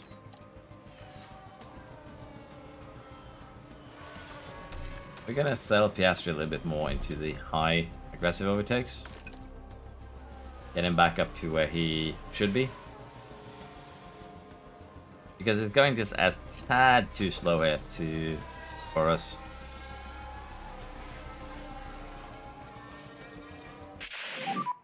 Pack is low. Yeah, he's definitely making his way up there pretty quick. So if I sign Nissani to Red Bull, do you think you could win it all? If your car is good enough, your driver won't matter. But again, it's a combination of the two. So it'll depend on how well you develop. Norris has caught up to Verstappen, and he's running a good 2.5 seconds quicker. So yeah, it is a bit insane with how things are going. In the Baku sprint, do I use aggressive attack for the race? I mainly use attack. Because of everything being so expensive this year, Olafar, in terms of your engine, your ERS, and your gearbox. Generally, I switch out engines before they hit 50, well, 55% just to be safe, and gearbox and ERS before they hit 45%. That's when they will be practice only, because anything below, well, 50 or below for an engine is going to hit the yellow warning mark, which slows them down a lot, and it's the same for gearbox and ERS at 40%. So after that, I really would not be using it.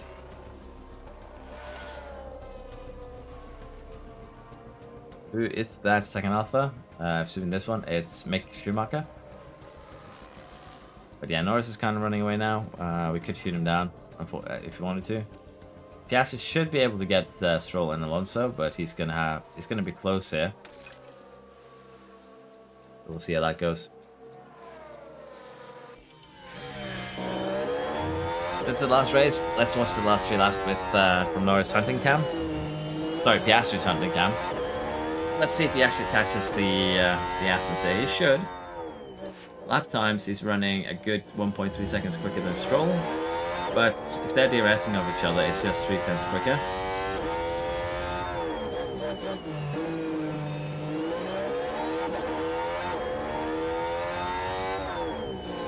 I had to restart my motor.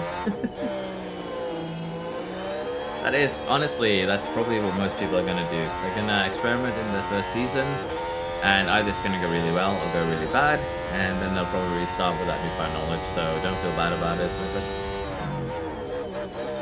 Restarting is perfectly fine in this game. And Mick, the tiny Schumacher, the younger. Not the, not Michael, but Mick. That said, Piastri is kind of struggling to catch up, mainly because they are running the ERS train.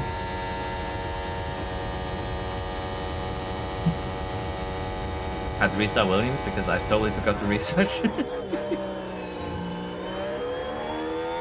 Doesn't matter if you can't upgrade facilities, no, honestly. Facilities are going to be a nice boost, but if you aren't really, one of the top 4 teams, I don't think you're going to really see the difference. But some facilities are better to upgrade than others, particularly the car park test center is really cheap in terms of upkeep. And that's also a thing. Upkeep is going to be a bit of a concern with upgrading your facilities. The serve driver is for sure.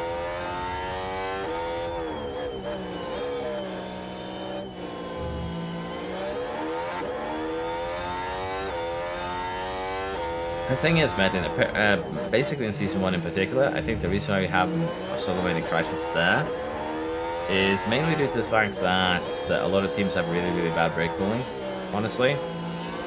So, I might be early in Season 2, but what I've seen of Season 2 play so far is that crashing seems to go drastically down as the team's brake cooling goes up. So, could be a result of that, but we'll see. Hey, 3 laps to go now. A little bit more than that for Piastri. Yeah. I think also high frequency crashes is to tune out DNFs, so yeah.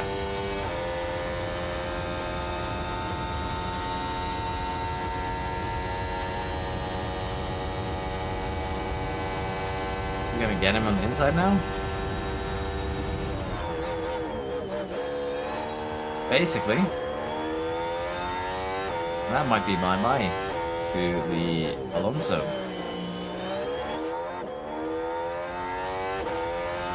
'15th and 7th in Bahrain with Alpha. This is oh, Alonso is back.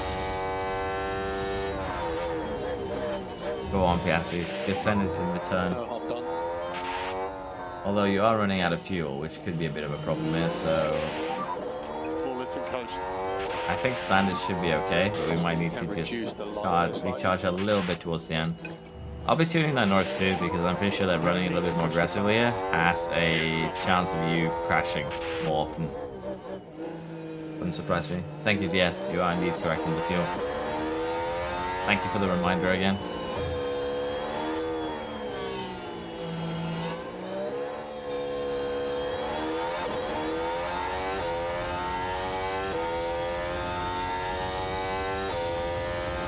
Thank you, William, for the reminder.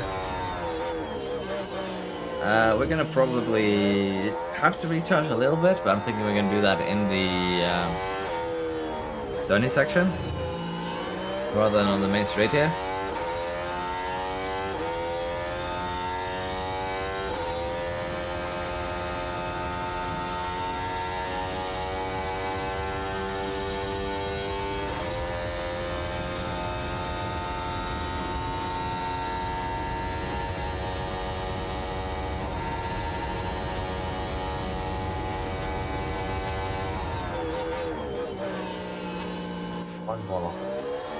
Yes, unless Lando has a incident here, this should be a double win. Double win? W.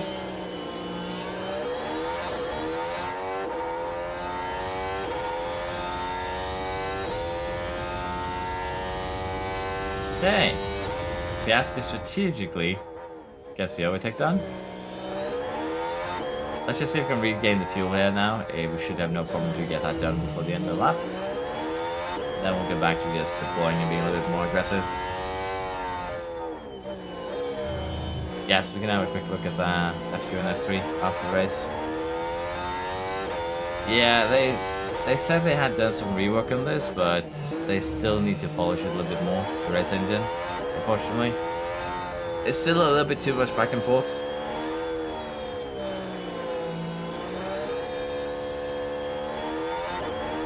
Fuel push Lando.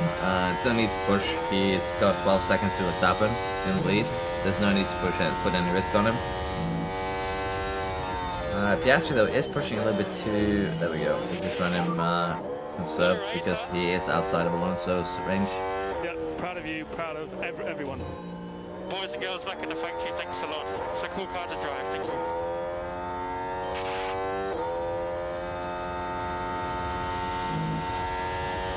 It's a cool car to drive.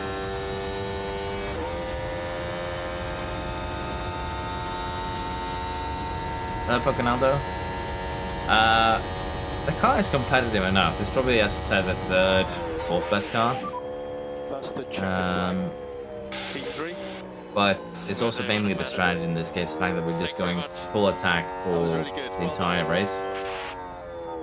In terms of research last year, we basically just did just about enough to cover the regulation change. So The McLaren driver probably put in a 3 great on each, performance so today. 12 maybe. An inspired strategy Well, probably from the 15. team there. Actually, What I a don't know. well-deserved But again, win we that didn't get was. all the regulation changes, We may see these you kind know, of scenes cancelled. a lot in Formula One. So and it's a easy decent to amount, forget but not enough. just what it means to the whole team. I don't think Lando Norris certainly loves a podium. Heading up there now to it comes mainly celebrate from again. like research, honestly. It gets So even this year's better performance. for the team, with both drivers scoring a podium finish this weekend. And before they get back to work, I think it's time to cool off here in Azerbaijan.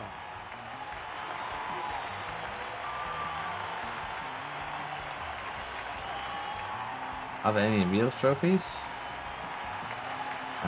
I don't know. I haven't had a look at that result, Now, Karun, unfortunately. with that result in mind, what would they be feeling? With this Baku performance now, we have won every race so far this season. Let's get to 50 likes. Thank you, country facts. But yeah, I am about to call it a night, but we'll have a quick look at the drivers. Norris wins. Piastri third. Norris kind of did go for an assassination attempt on Paris in the sprint, and then it gets taken out now. So Red Bull is probably going to have a bit of a financial issue depending on the damage. So that's going to be interesting to have a look at. Yeah, we did get fastest lap by about a second. That is, as I said, a bit concerning. But we are leading the championship with 100 points. Piastri with 69. And with that, Constructors is firmly in our hand right now. Aston Martin third, Williams fifth. Merck having a bit of a bad start to the year.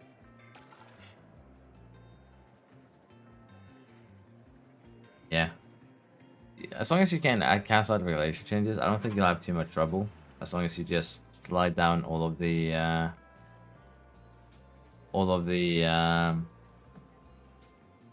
durability sliders for every part.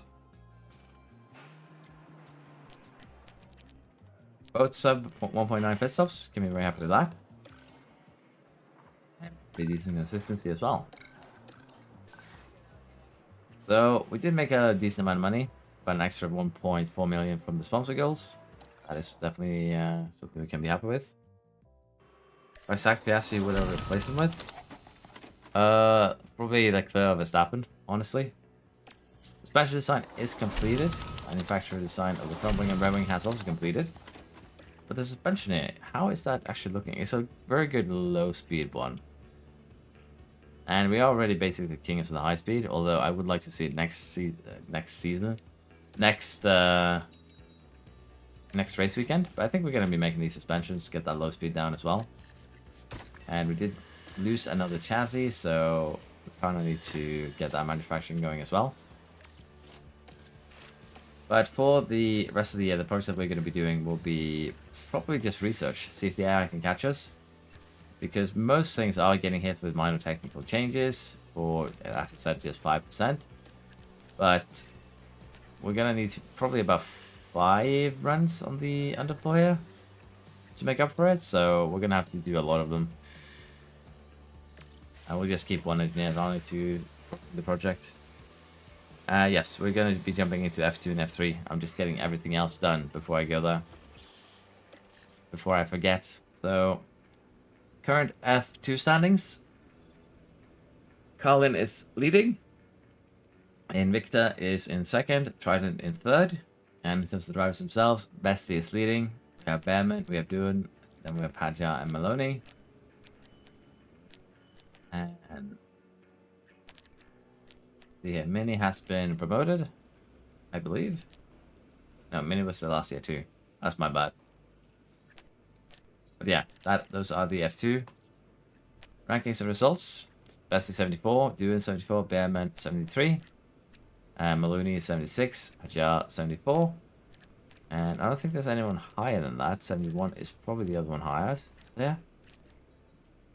Yeah.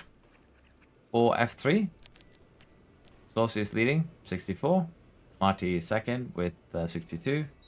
Barnard with 63 in third. Edgar 63, and then Browning 61 as well. Solov, I know one of you really was interested in him, 62. And the last one here, Sophia, 57, so still gonna have to develop quite a bit. My voice is cutting in and out. Okay, probably me sitting a little bit too far from the microphone. Sorry. Did a show upgrade. We can have a look at that before I go. 77. So he's starting to get there. But I need to get those reactions up a little bit. Need to get the smoothness up a little bit. Special design complete. We did deal with all of these, I think. So, first one in Baku with Duan and Martin's coming third. This place is fine. Could also be my internet just being a little bit silly. Okay. But again, it could just be, as I said, me being a little bit far away as well. Seems like it wasn't the microphone for once. Yay! But yeah, I'm gonna have to call it here. Unfortunately, I have something I need to get fixed before it becomes too late today. So I'm happy to go today. A little bit earlier than yesterday, but probably gonna continue in... Oh, okay. No worry, I mine underground. It's perfectly okay. It happens. But yeah, I'm gonna be ending it here today. Unfortunately, gonna be pretty busy tomorrow, so I won't have a chance to stream. But I should be back on Saturday, probably around the same time. And that'll probably when I'll be streaming next. So everyone, thank you for showing up. Been really fun playing while chatting with you guys. And I hope you've enjoyed. So yeah. Bye-bye. Have a nice rest of the day. Good Friday. And hopefully I'll see you this weekend. Bye-bye.